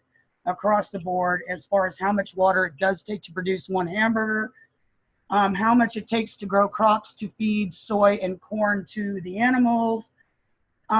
It goes on and on and on. We could be feeding so many hungry people across the planet instead of raising animals. It is a horrific, I mean, not even to get into how horrific it is, animal agriculture, the cruelty behind it, as you said, wool, all these things. We really have, and not to mention our health. I mean, it's destroying our health. We have been lied to since day one about dairy making our bones stronger, and in fact, it does the opposite. It is one of the highest leading causes of cancers in the world, dairy. There was another 12,000 doctors just came together and did a huge summit on this, how they're bringing it to the FDA to announce that dairy is the #1 cause for certain cancers. So, I mean, on so many levels, it is bad across the board and hurting us, hurting our planet. We don't realize that because of these fires and floods, how many animals are drowning. And, you know, where's all their waste going? It's going into our drinking water. It's going into our rivers, our lakes. It is, the pollution level from animal agriculture in this world is, again, catastrophic. We need to get this. And if we can do one thing and stop consuming, you know, animals and their byproducts and supporting this, that we're at the tipping point. If we don't get this, it's not going to be sustainable much longer. People are not going, these animals that are being sold in supermarkets are riddled with disease. That's why they're on so many antibiotics. They have hormones. That's why we have such a huge obesity crisis in this world. People are consuming what the cows are and the pigs are eating to fatten them up. Gee, I hope I don't sound too confused because there's so much going through my mind right now. But humans have to realize that meat is not going to be sustainable much longer. I don't know if you pay attention to how many recalls on meat there is almost daily now. There are millions and millions and billions of animals being slaughtered for nothing, only to be thrown in the trash because they are sick. And this stuff is going back into the land, and it just goes on and on and on. And the contamination is I don't even have words for it anymore. It's terrifying. I'm terrified. I don't have much hope. I don't see that until humans evolve and wake up and start being responsible for their own carbon footprints and what they're doing. You know, nothing's going to change. We have to get this one. This is not a vegan social club that we're trying to start as vegans. It is not, we don't do it because we think it's a cool thing or a trendy thing, or it's not fashion. This is real. And we are terrified. We're out here doing protests in the streets and in the supermarkets and trying to get people to wake up to the so-called humane lie that they've been told their whole life. Animals do not want to die. They are slaughtered. They are kept prisoners against their will. Female cows are raped to produce baby cows. Does anyone stop to think that when they drink the milk, what happens to the baby cows?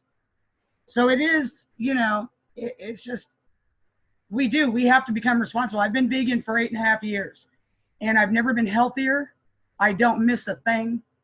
I didn't sacrifice anything. I feel much better about myself.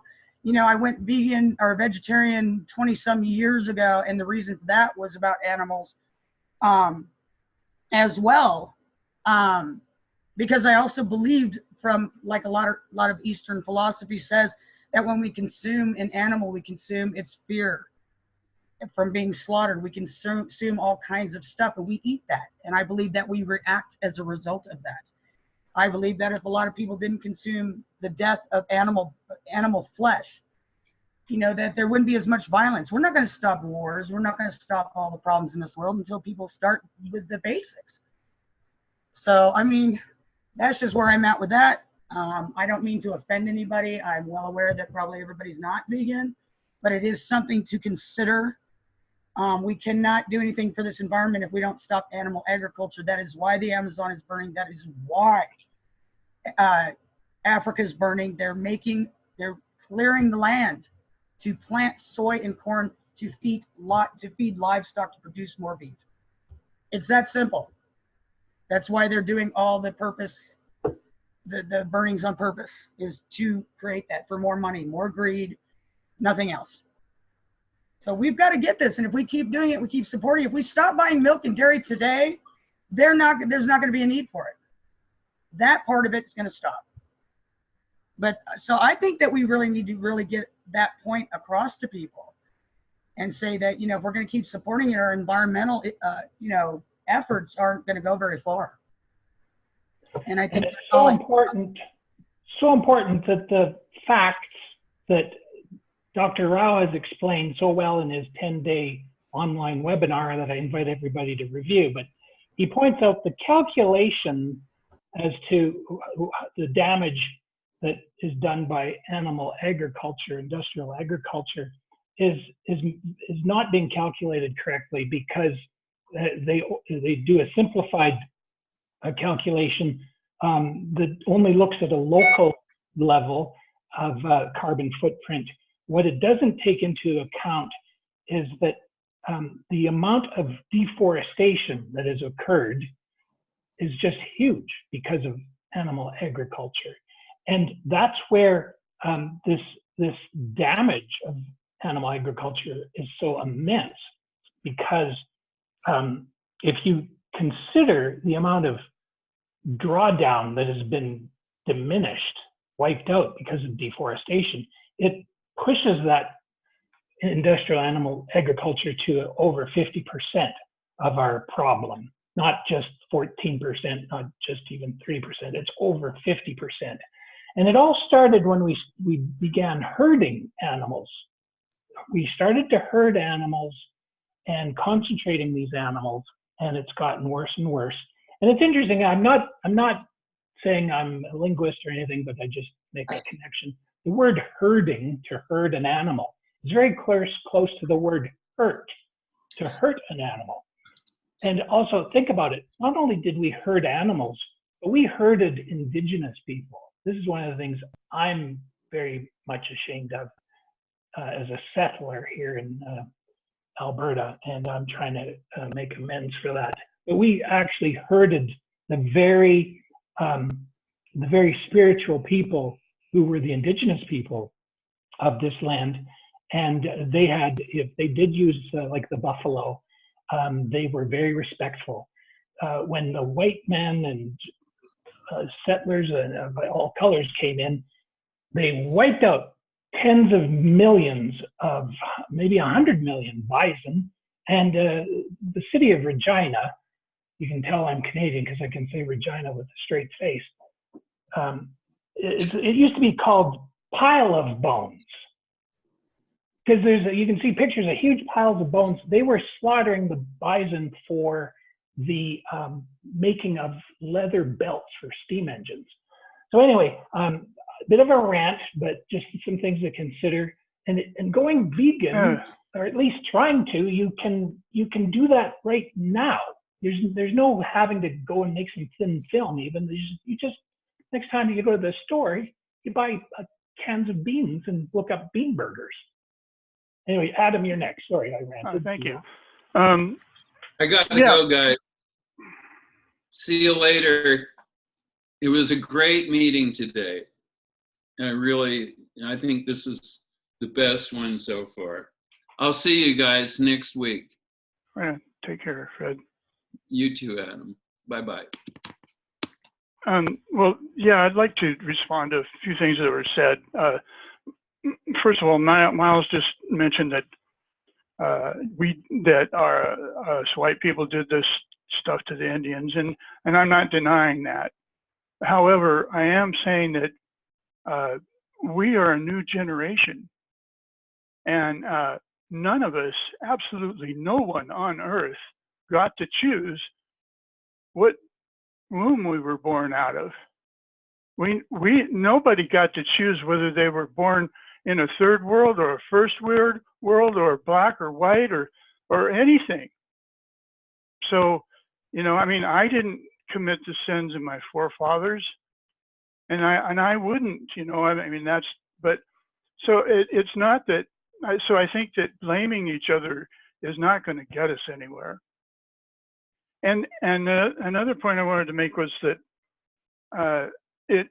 we've gotten really good technology. I mean, computer processors, chips have added an awful lot to technology. And today we have 3D ground penetrating radar called LIDAR, and it's giving archaeology the ability to see our ancestors and our past a whole lot better than we ever have before.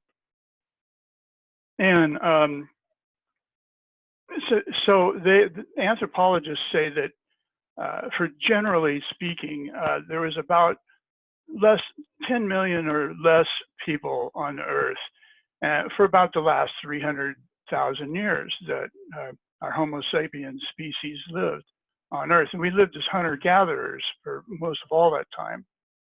And so if you just say that it was 10 million people on the Earth, and you use that as a base number to say that, well, they lived pretty much in the tropical zones, the best areas, it was the most prolific with life. So that's the base. So if you say that 10 million is the base, and you compare that to the 7.7 billion that are on the Earth now, what we're up against here is a 770 to 1 ratio. That's what we have to deal with as far as how to eat. You know, how are we going to feed 770 people when the Earth in its optimum feeds one person? Well, I'm with Dr. Rao and Amira and you know, everybody on this veganism. I mean, I think that's definitely the way to go. I mean, and even Albert Einstein said that that would be one of the best things that we could do.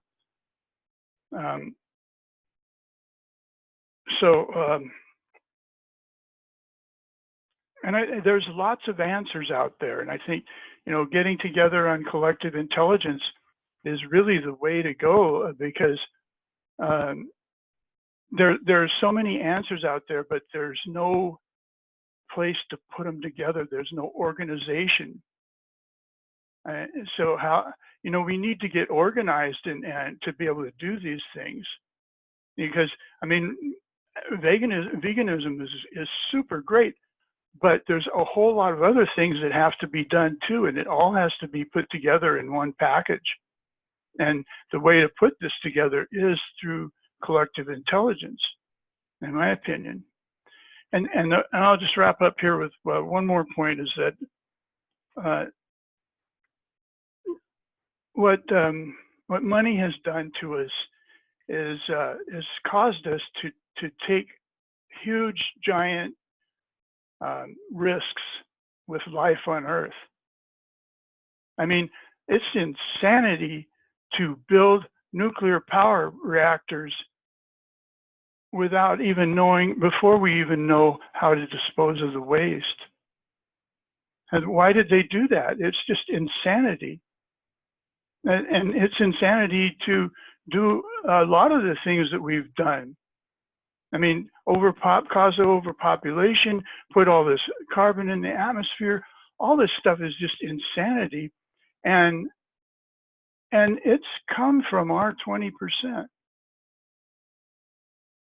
Now, I mean, we have these, like, we go on these trips and we think nothing of getting in an airplane and flying someplace so we can be in a conference someplace. But we're the only ones doing that. The 20% is the ones that's doing that. The 80%, they're not doing that. So if we're going to change, we have to start here. That's all. I want to stop there. Thank you. Thank you, Adam. Thank you, Phil. I had to say goodbye. Ahud has said goodbye. Evan, you're next. Please go ahead. Thank you. Well, I really appreciated what everyone has had to say on the topic of veganism.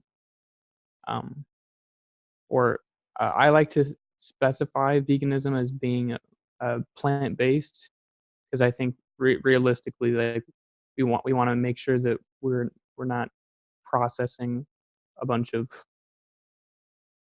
additional garbage to consume. But I would just like to say that I get a considerable amount of comfort in my own life when I hear stories about the regenerative process of taking on a plant-based diet, and hearing these stories of people reversing heart disease, reversing diabetes, healing other just little bits and bobs ailments that we all develop over time, things that we take as a given, and some things that we are just born with or doomed to. And when I first discovered this diet, it was the first time I felt hopeful about being a physical human being, essentially, because we're kind of told this story that we're given these terribly imperfect bodies that are just doomed to fall apart slowly over time, and the only thing that's keeping you together is Western medicine and and yeah, and like all your money, I guess. But yeah, so when I first discovered this, I started realizing that the body uh, does not want to be in a state of decay. Its natural state is a state of healing, and I think much of the world operates in this sort of fractal structure where you can extrapolate that out and realize that the earth doesn't want to fall apart. The earth is willing to work with us if we are willing to get out of the way of the self-healing process that it wishes to engage in. And I think undeniably that's going to be a painful process, because I know, to take it back down to the plant-based argument, when you're shifting from from consuming a high amount of dairy and animal products to only plants and maybe more grains than you normally do, and a lot more vegetables, your body goes through a massive shift. And some people get uncomfortable with that, and then they immediately go back because they're not used to the changes in how their body is processing food. The microbiome in your gut is totally changing. You're killing off some bacteria, and other bacteria are surviving because it's a change of environment. And I think we're going to see an uncomfortable shift like that no matter what. So I don't know. I feel that when we're looking for solutions to these big problems, I mean, it's understandable to realize that they're going to come with drawbacks. But I feel like the place we're in is a time of reckoning, almost like Adam's talking about all the insanity of our forefathers. The insanity is to not address mistakes once they've been made. I think it's human nature to make these mistakes, and it's part of what has gotten us to where we are now, to where we can see our mistakes. But yeah, it definitely is insane to be willfully blind toward all the errors of your ways. And people love hearing good news about their bad habits. That's something that I recently heard, and I think so. I think people really don't like to hear bad news about the habits that they love. So when people are trying to incentivize plant-based living, I think it really needs to be approached with a really light hand, because I know for me, I'm pretty quiet about my veganism because I really don't want to step on people's toes. But especially coming to these meetings, more and more I feel perhaps I have a responsibility to try and let people know, well, number one, you don't need these animal products. You know, we don't need these cars, we don't need these planes. But when you start with that plant-based shift, I think that's a really simple way to engage a lot of people, and I think you're seeing that. Silas is certainly seeing that, like the way we're able to connect with people, and it's because we're connecting over something that we can all enjoy. And so I think there has to be some way to make this an enjoyable process too, or at least a process that has a light at the end of the tunnel. Even if it's of our own imagination, I think you have to imagine it there, so you have something to move towards. Yeah, I guess that's all I really had to say. Those yeah. are great points, Evan. Thank you very much. Thank you. Welcome. Any comments for Evan? And we welcome Dharmendra Gordon. Dharmendra, would you like to introduce yourself? You don't have to, but if you'd like to contribute, please do so at this time.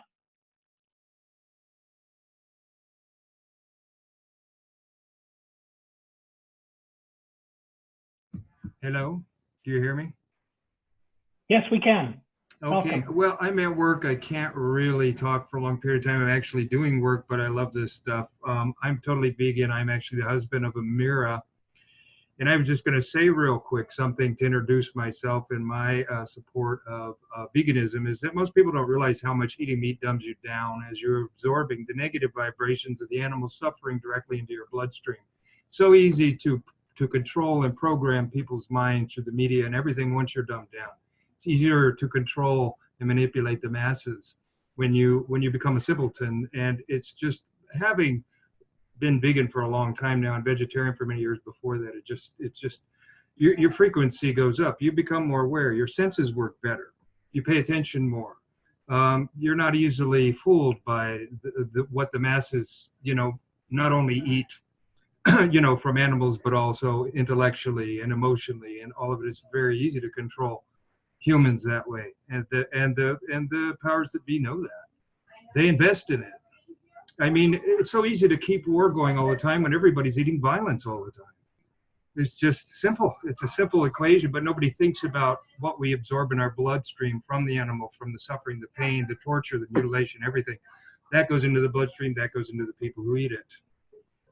And that's just by way of introduction. Hi, I'm Dharmendra. And I got to mute again because I got to go back to working. But thank you for inviting me to speak a little bit. And that's easier to say than I was typing it out. My God, that would have took forever. I'm a slow typist. Lovely to meet you all. Wonderful to meet you too, and appreciate you popping in. And yeah, please listen as long as you can. Yes, I will. I'll just say that in comment to everything, one of the things that when I really thought, okay, what am I doing here on this planet, and what am I doing what I call home stretch, because I'm almost 60 years old, and it's like, okay, so my daughter came to me some few years ago, 2015. She said they watched a program in her school where they said in this documentary that the oceans will be dead in 40 years if we don't do something. And I just said to her that day that I picked her up, I said, oh, that's unacceptable. And, everybody has their own story as to what's prompted them to rethink their meaning and purpose on this planet. And so I was like, okay, what is the issue here? If we get down to my favorite nuclear engineer whistleblower, Arnie Gunderson, he coined, in my opinion, the phrase, what is the ultimate root cause? And at the same time, coincidentally, I think it was meant to be, I was reading the Truth and Reconciliation Commission report here in Canada, which was confronting the abuse of First Nations Indigenous people over the last 150 years, and things like residential schools. Anyway, the important thing about it is that before we can have reconciliation, we have to have truth. And interestingly, those of you in the United States, you have very powerful rights for free speech. I believe more powerful than I have here in Canada. And we really have to address the cognitive dissonance that Jim was talking about. And that cognitive dissonance is a result of us knowing we're not being told the truth, but we're not actually able to put a thumb on it or a finger on it. And you know, it's until we can expose the real atrocities that are happening to our other relations, and this again is an indigenous concept I never really thought of, but they have the perspective of all our relations. They even see the rocks as sacred. So anyway, they have great reverence for the animal kingdom, and they learned from the animal kingdom. They got wisdom from the animal kingdom and Mother Nature. But you know, they make the point, well, before we're going to have reconciliation among people, we have to have truth. Before we're going to have reconciliation as to what we're doing to animals and forests, we have to have truth. And you know, the people that are trying to expose what goes on in the chicken houses and the abattoirs, the feedlots, you know, that they really need to be encouraged, because they're just trying to expose the truth, you know, and we've got to be able to step up and address truth. Anyway. Yeah, I'd like to say something there, Myles. Sure. So there's some dynamics going on that we don't really think about. So our 20%, we've grown up in this world of money, and we grow up learning how to survive in this world of money. And what this does is it creates the illusion into us, or the false perception that our survival depends on money, when the truth is that our survival depends on nature. But our instinct for survival follows what we think we survive on. So we think we survive on money. So if you look like at Maslow's hierarchy of human needs, and you would see that the base of it is what you survive off of. So I mean, we have our jobs, and our jobs dictate our lives. I mean, if we have to, we'll move across the other side of the world we do whatever we have to make money, because that's how we survive. And people do stuff that's really crazy to make money.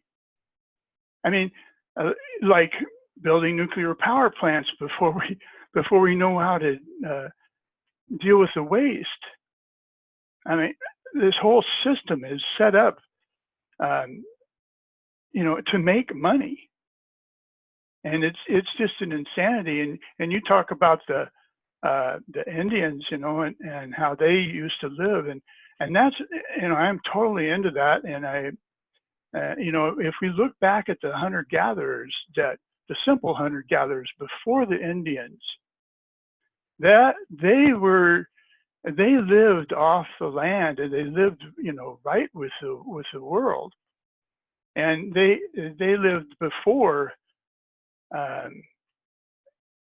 Well, what I'm finding out is that about 12,000 years ago,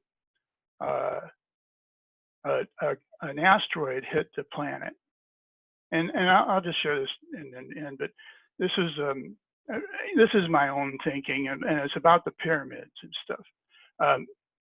And I think that it may be that the pyramids are set up on a grid line, or grid system all over the world. And I'm just thinking that they may have been an array of kind of like antennas, like the HARP system that we've got all over the world now, that to determine where, if asteroids and objects from space are coming towards the Earth. And about 12,700 years ago, the Earth was hit with a large asteroid.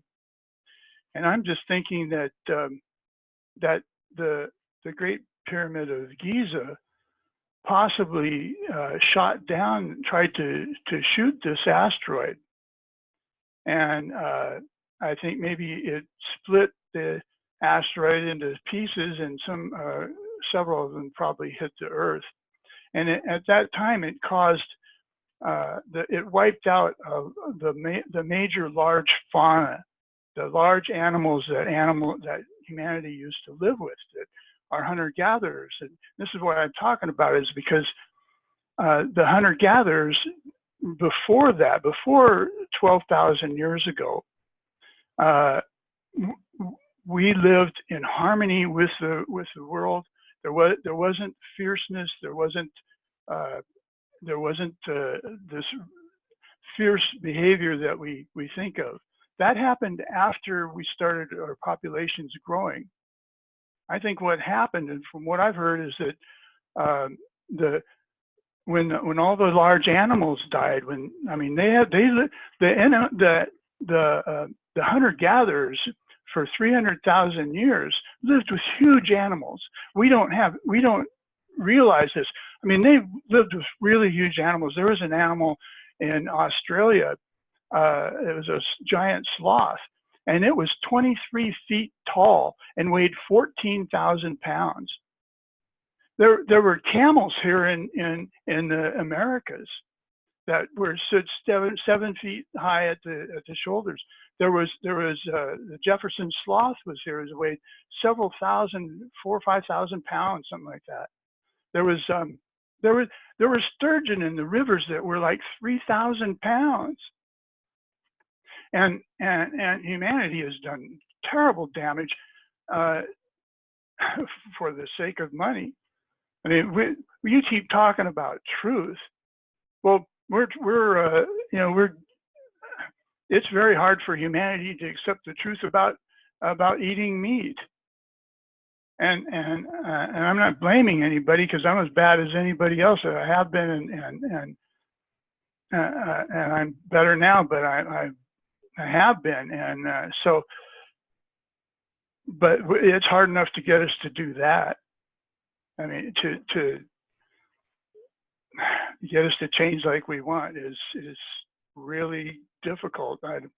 I agree. I don't see how we're going to do it. That's why I think we can do it in digital reality. We make the vision, and we use the technology that we have to make this vision in a collective intelligence. We put it all together in one package.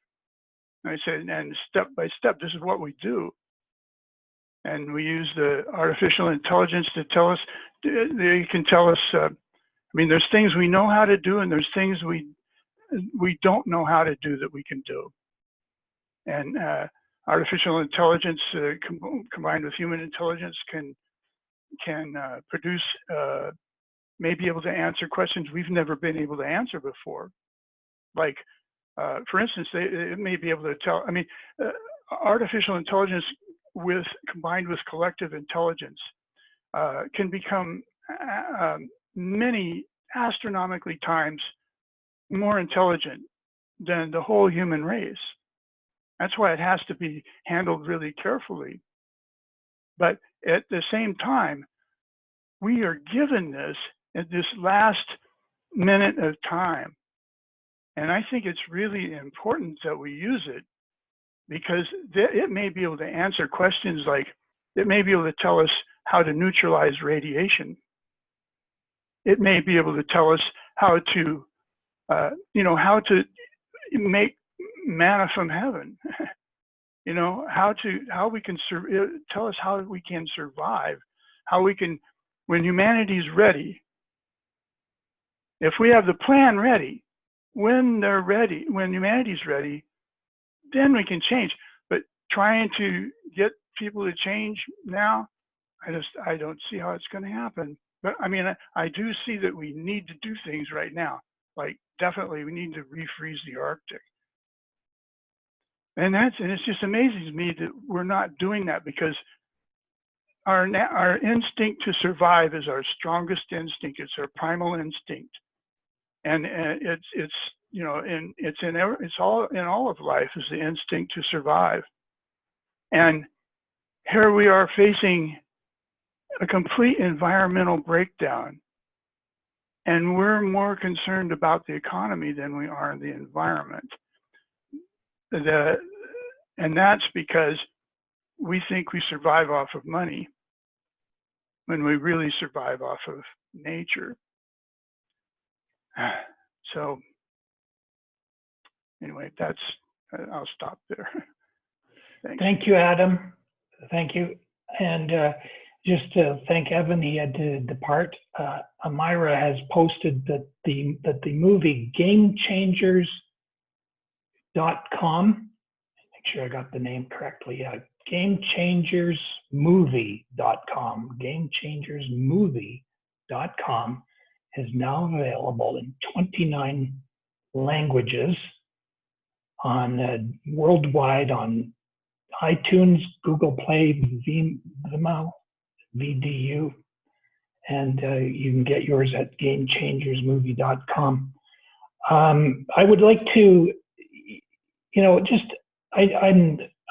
we're using collective intelligence right now. It's crazy when I think about it, because I think of my brother who tragically died at age 36 in 1993. And if he was to walk in the door, he would just be like staggered as to the technology that I have on my lap that I'm talking to you on.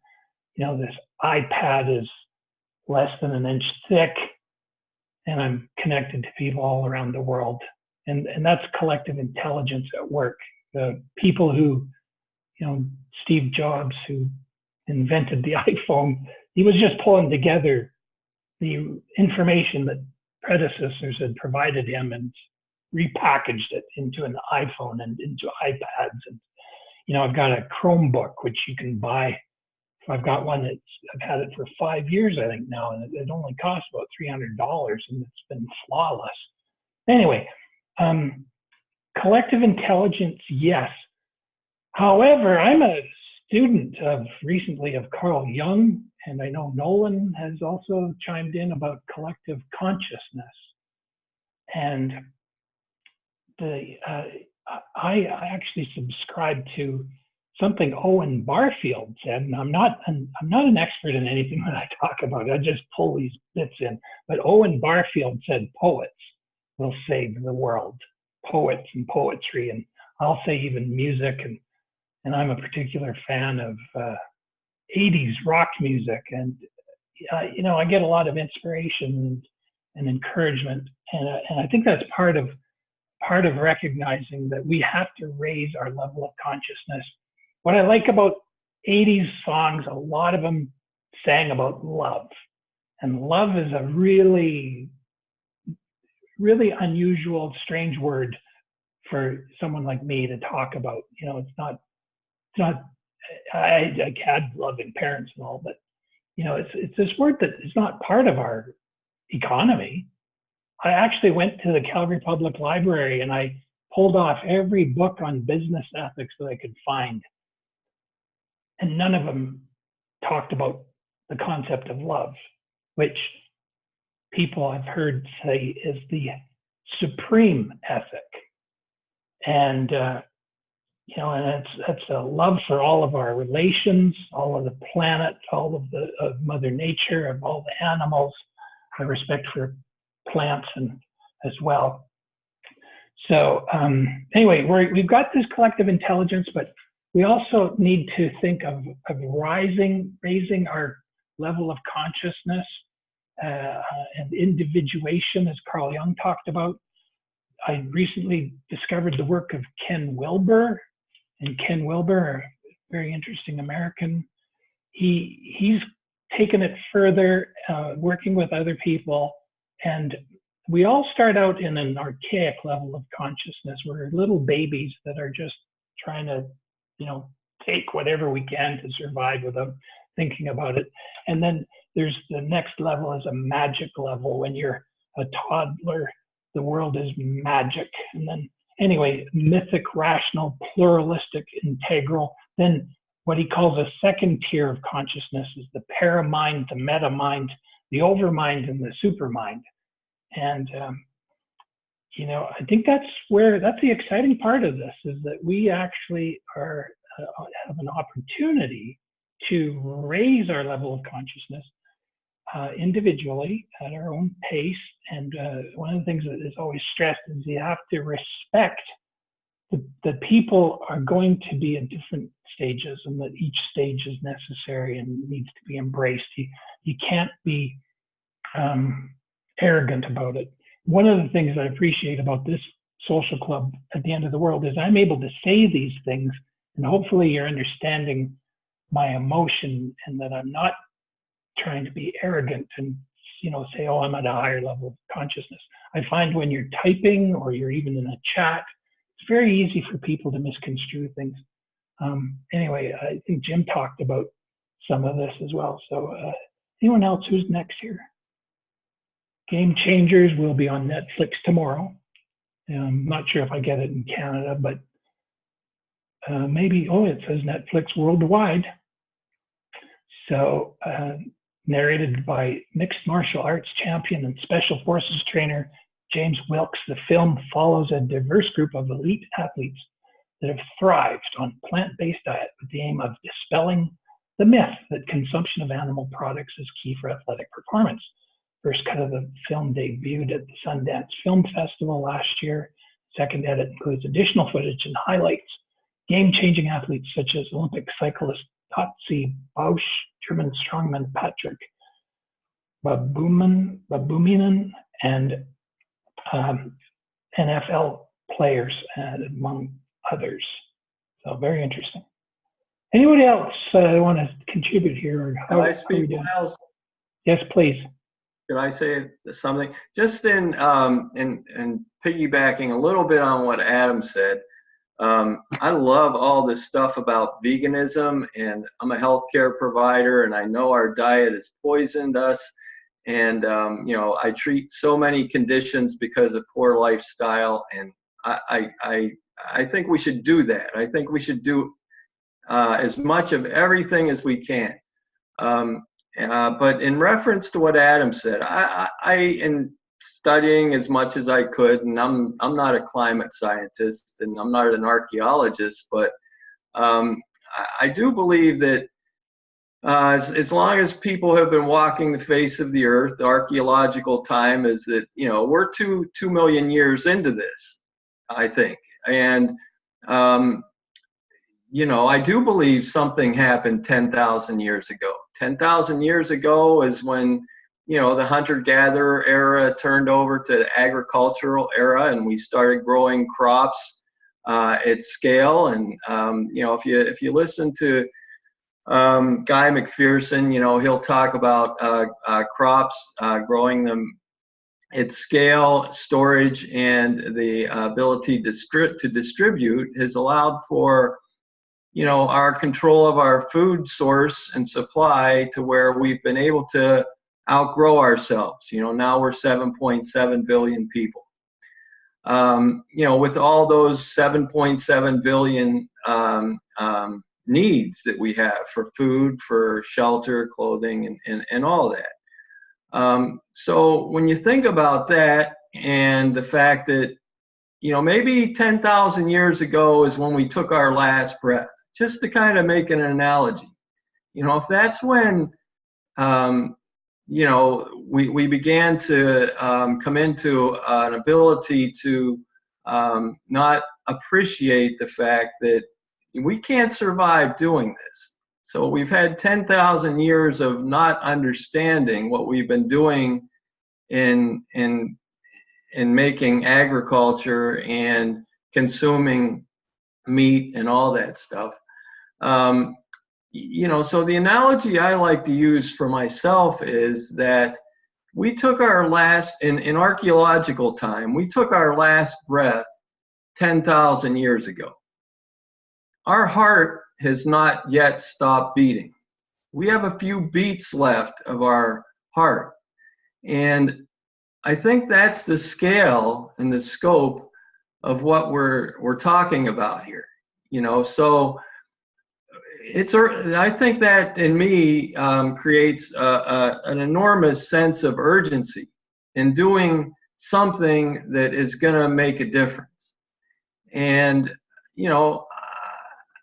I kind of followed and believed up until now that, we're at the point of acceptance. We have to accept the reality of our situation. And, I think that's kind of, I'm not a disciple of Guy McPherson, but I in critical thinking of what he has to say, I think that may be the point where, he's arrived to. Now, there's an opportunity to affect maybe cooling of the planet, and if we can somehow, some way focus on how can we cool the planet, it's like, when the respirations stop and the heart is in a rhythm that can't sustain life, we need to get to where we put the paddles on the chest. We need to realize that we're at that point in human history where that is the urgency that we're faced with.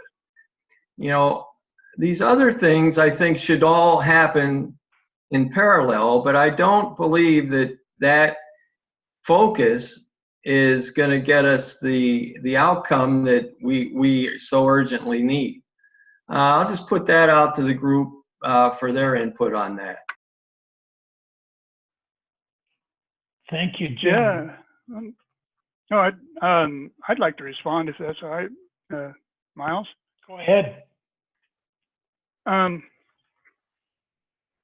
Yeah. So about, well, from what I've studied, Jim, apparently, according to Graham Hancock and other people, about 12,500 years ago, the Earth was hit with a pretty good-sized asteroid. And before that, humanity, or our hunter-gatherer species, lived for about 300,000. But apparently, the earliest known fossils that they found was in northern Africa, about 315,000 years old. Well, so then we live for all that 300,000 years in relative harmony and peace with the planet. And then we get hit by an asteroid, and then it's said that asteroid it killed off a lot of the large fauna. It killed off the mastodons and the mammoths and all those animals, and it drove the hunter-gatherers into caves, and this is where we get the caveman idea. And when they came out of the caves, they started into the agricultural age.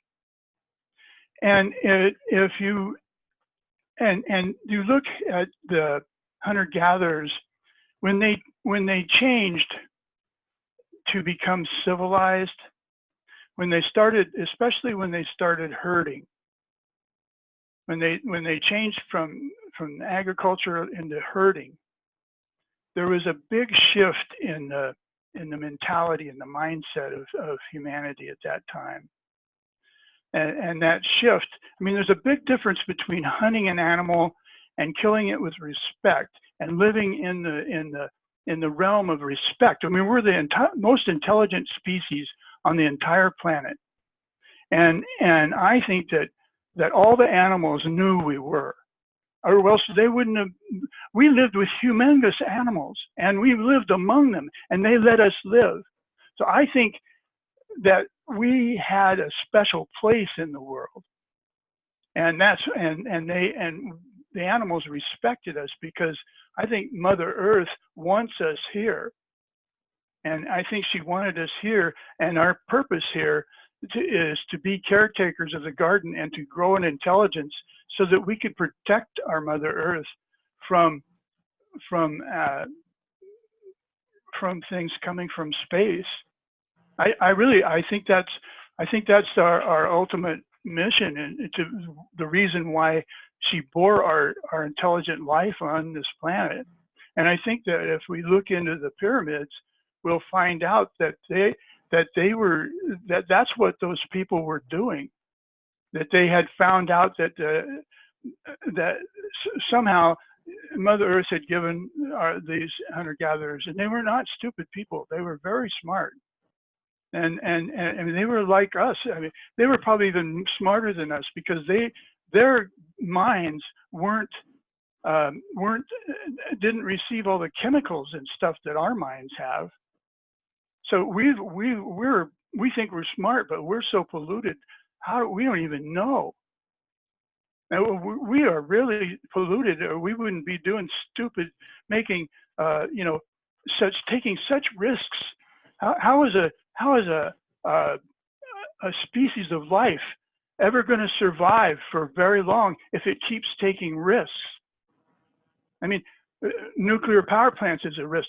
Nuclear bombs and its nuclear arsenal, and all these chemicals and stuff that we put, and these packaging, just for advertising. All this stuff is insanity. We can't live if we keep on risking like that. So these people, they enter the caves and they come out, and it was a dumbing down. I mean, there was something that happened to us. We lost that knowledge that we had gained over that 300,000 years. And when we come out of the caves and we started, there was a difference because we no longer had the huge animals to hunt. So now we had to augment. So now instead of hunting the animals, we turned into agriculture. But then when we started herding, that was a big difference. Because like I said, there's a big difference between hunting an animal and killing it with respect and eating it, and walking into the grocery store and picking a piece of meat off the shelf, and all you care about is a price tag and the expiration date. There's a huge difference in that, and it's a difference in mindset. And if you look at that graph, if you think of that graph that's 315,000 years, you can imagine on a horizontal scale, 315,000 years ago, and the population is a constant 10 million people or less. And then if you look at the population graphs, you see that about 7,000 years ago, the population of humanity on Earth started to go up. And then it started to go asymptotic, especially after we started taking oil out of the ground, we started burning fossil fuels.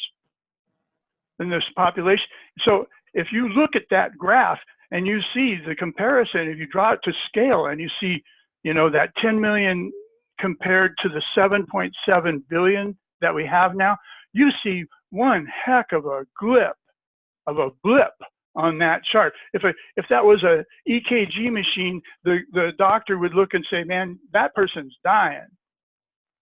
Because you don't have a blip like that on an EKG machine without, something obviously going wrong. I mean, so that's Adam. I'd like to respond.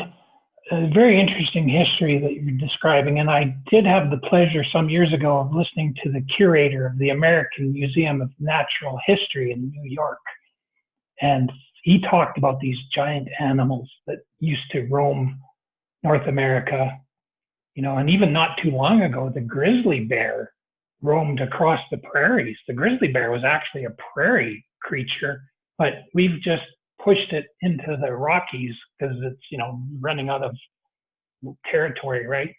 And I know the First Nations from firsthand experience, the indigenous people who are my neighbors. I had the pleasure of listening to Pablo Russell, an indigenous elder of the Piikani Nation. And he said, well, when they lived on the plains, they moved camp every 3 days. Because if you leave your teepee up for 4 days, you'll kill the grass. That's how concerned they were. That's how much in tune with Mother Nature they were. And, they really venerate Mother Nature or Earth as Mother Nature. I have a degree in civil engineering. We were just told, okay, this Caterpillar 980 front end loader can move this many cubic yards of earth. There's like the earth was just explained as a resource to everybody. And we are human resources in capitalism. The word capitalism, and this getting back to truth and this need to, as Dharmendra has posted here, we need to raise truth through higher levels of consciousness and not be afraid to question our assumptions. But like, we're human resources. People think it's a good term to say, oh yeah, go visit your human resources department. Well, human resources people, some of them, the honest ones, will say they are not your friend. You know, capitalism, we've been misled to equate capitalism with freedom. I know when not too many years ago, I'd say, yeah, capitalism, woo, we're the free world. Capitalism and freedom, we've been convinced they're synonymous. Now, anybody listening to this, don't label me a Marxist. My name is Myles. That's the only label I accept. But this business of capitalism equates to freedom is nuts. Ralph Nader himself, I quote him, who quotes Cicero. Cicero said, freedom is participation in power. If you're working for a capitalist corporation, how much participation in the power of that corporation do you have? Pretty much next to nothing. There's a dozen people at the top who control that corporation, and you are herded just like the animals are. You're just a resource. You're being herded by that corporation, and if you don't go down the corral the way you're supposed to, you get fired, right? That's there's no participation power in the current typical corporate hierarchy structure that we have, and we need to confront that. We need to say, yeah, there's no freedom in capitalism. We're just Myles, being herded. Sorry. Myles. Yes, sir. There's the people in charge that you say are in charge of corporations aren't in charge. The true Yeah, they leader are. They do. They make the decisions, and they're blinded by money, like you've said. No, I don't. Yeah, but they make the decisions, but they make all the decisions based on money. Exactly. That's true. Like, they're addicted to money. Like, so, we all so are. what you make your decisions on, I mean, essentially, money is in charge. And it relates to capitalism, because the word kappa, which capitalism comes from, means the head, comes from livestock. They counted the heads of cattle and sheep that they had. And Dr. Rao taught me the other day that pecuniary, you have a pecuniary interest. The word pecuniary comes from pecos, which is a word related to cows again. So we're all treated like animals in this current system, this paradigm that we're being, brainwashed by the propaganda machine to think that capitalism is freedom. But we're just being herded, and those people, it's all about the money. It's bottom line. If you're not producing milk, or you're not producing what the corporation wants you to do, well, they just put you out to pasture, or they'll shoot you. We keep saying stuff like humanity has to change. Humanity has to do this, and humanity has to do that. What we really need to say, in my opinion, is our 20% has to change. We're the ones that have the money. Our statistics show that 20% of the people have 90% of the wealth. That means that 80% of the people live on 10% of the wealth. They're not the ones that are destroying the world. We are. I know the other way to look at it is that there's apparently 8 people, now 8, have half the wealth of the whole planet. Can I just read a nice posting by Dharmendra, who isn't able to really talk that much, but he posted the concept of accelerated collective evolution is another way of thinking of our need to raise our consciousness, to seek truth and not be afraid of it. He says it is possible in a group setting to actually tune into a very profound level of awareness in which any problem can be viewed from all kinds of perspectives. I have been working with this in groups of up to 12 people since 1993. It is directly related to sacred geometry and a new way of using prayer wheels in a conversational manner. Again, that's accelerated collective evolution. I'll just add, I've had the pleasure and honor of serving and volunteering with Indigenous people here, and their ceremonies of the pipe, their veneration of truth and being truthful, that's what the pipe is all about. And then the circle that they have for conversing, the way they respect everybody. They pass a talking stick, and you're not allowed to interrupt until you get the talking stick. And then they have a round dance, which you dance in a circle to the beat of the drum. And the drums are symbolic of the heartbeat of Mother Earth. And these are very powerful, high-level consciousness events, in my opinion. And I think it's very much related to the sacred geometry Dharmendra mentions. What I've had difficulty reconciling for myself is the effect of corporations and, like Adam's saying, is money. Now, somebody please help me with this, because we're all in this boat together. And how do the corporations think they're going to be taking that money with them someplace? I don't understand that. They're in the same predicament that we're all in. And do they have a suicide wish or a death wish of some sort? Or I don't understand. I just can't reconcile that. Well, that's why I call money a poison.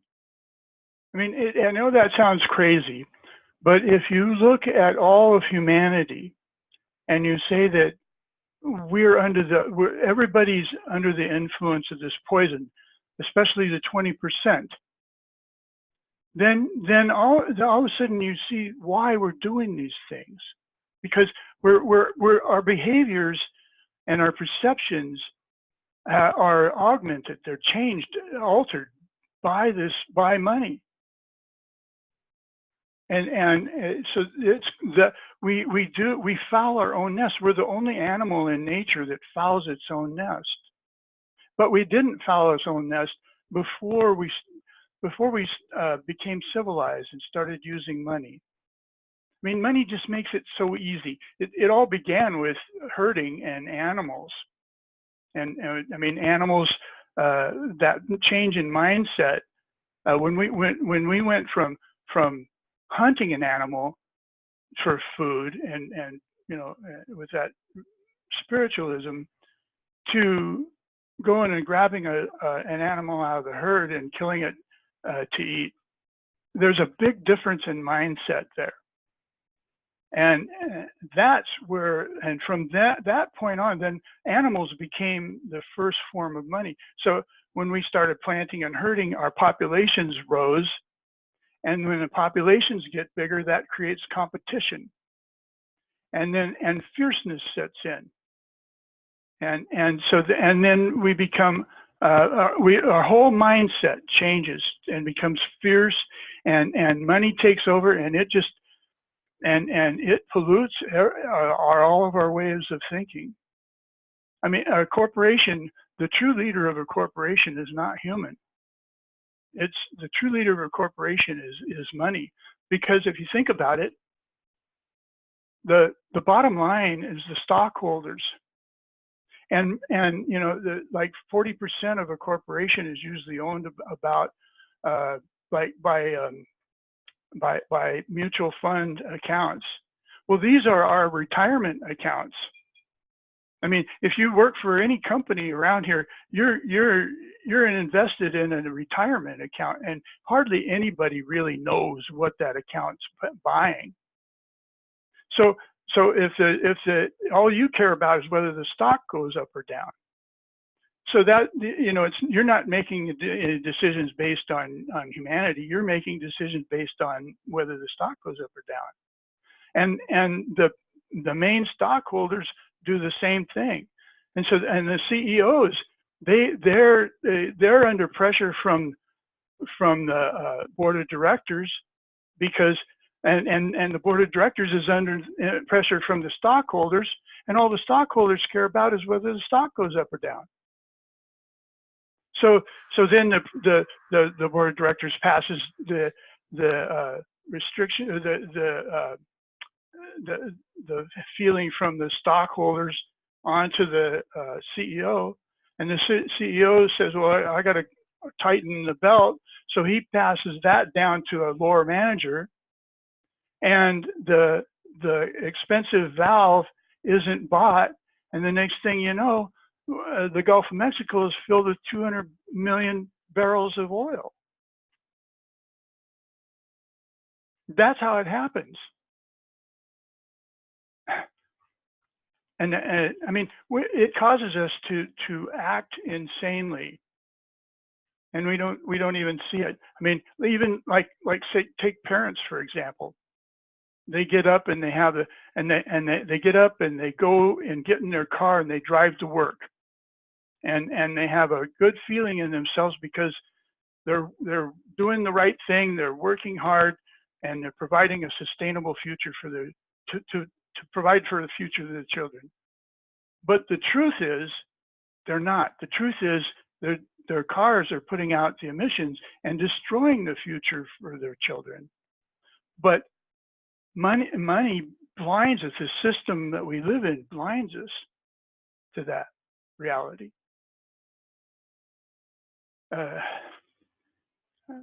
So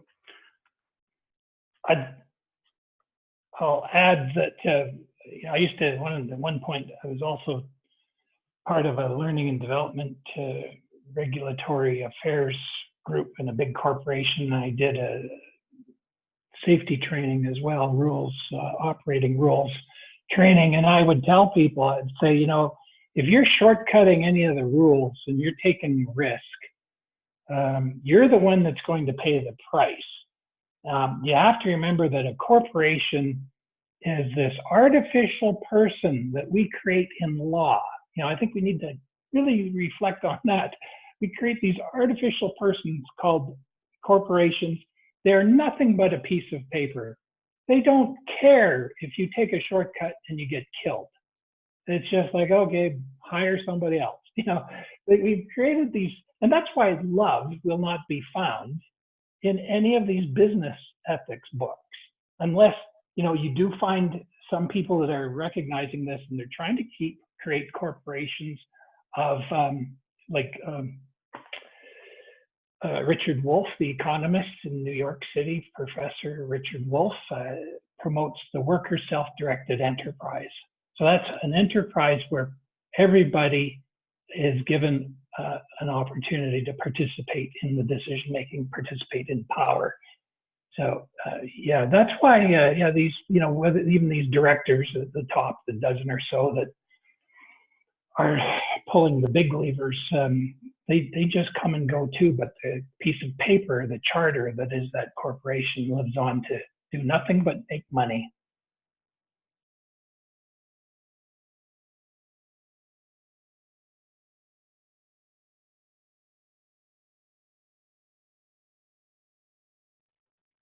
There is a nice chat from Myra here.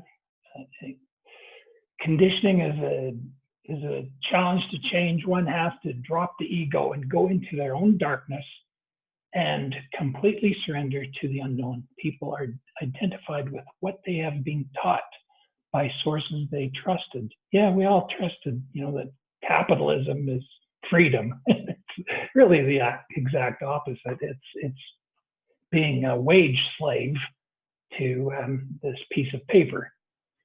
And Dharmendra posted, that is why we need to start turning back in directly to nature and creating consciously intended configurations that utilize much higher frequencies of intelligence that communicate through light and pictographic projections into the group aura.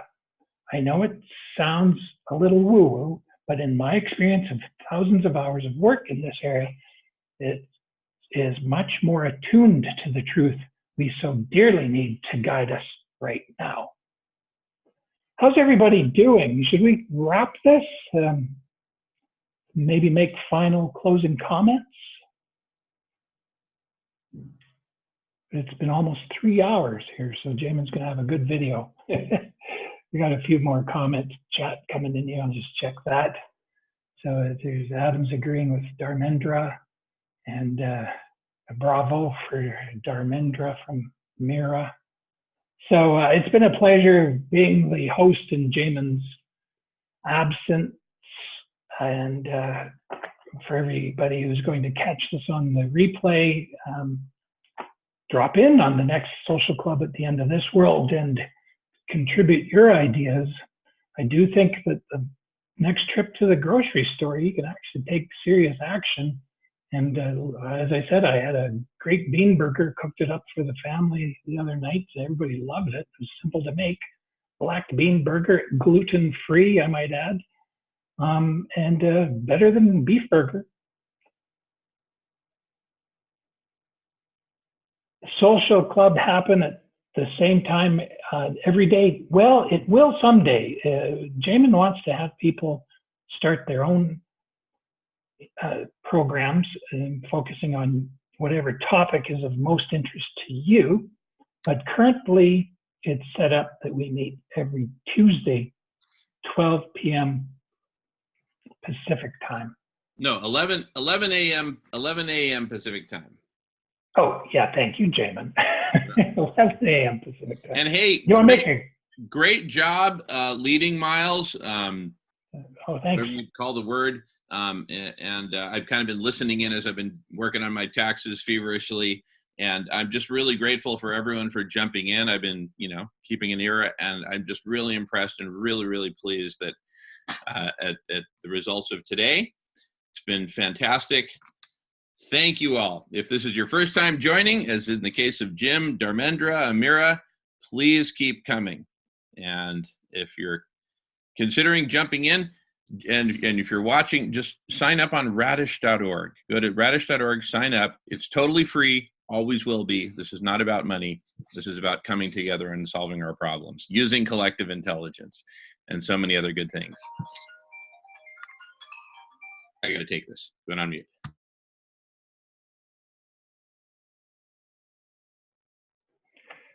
Yeah, so we'll see you next time. And I'm going to depart. I don't think I have anything else to say, but it's been really a pleasure meeting everybody. Lots of great exchanges.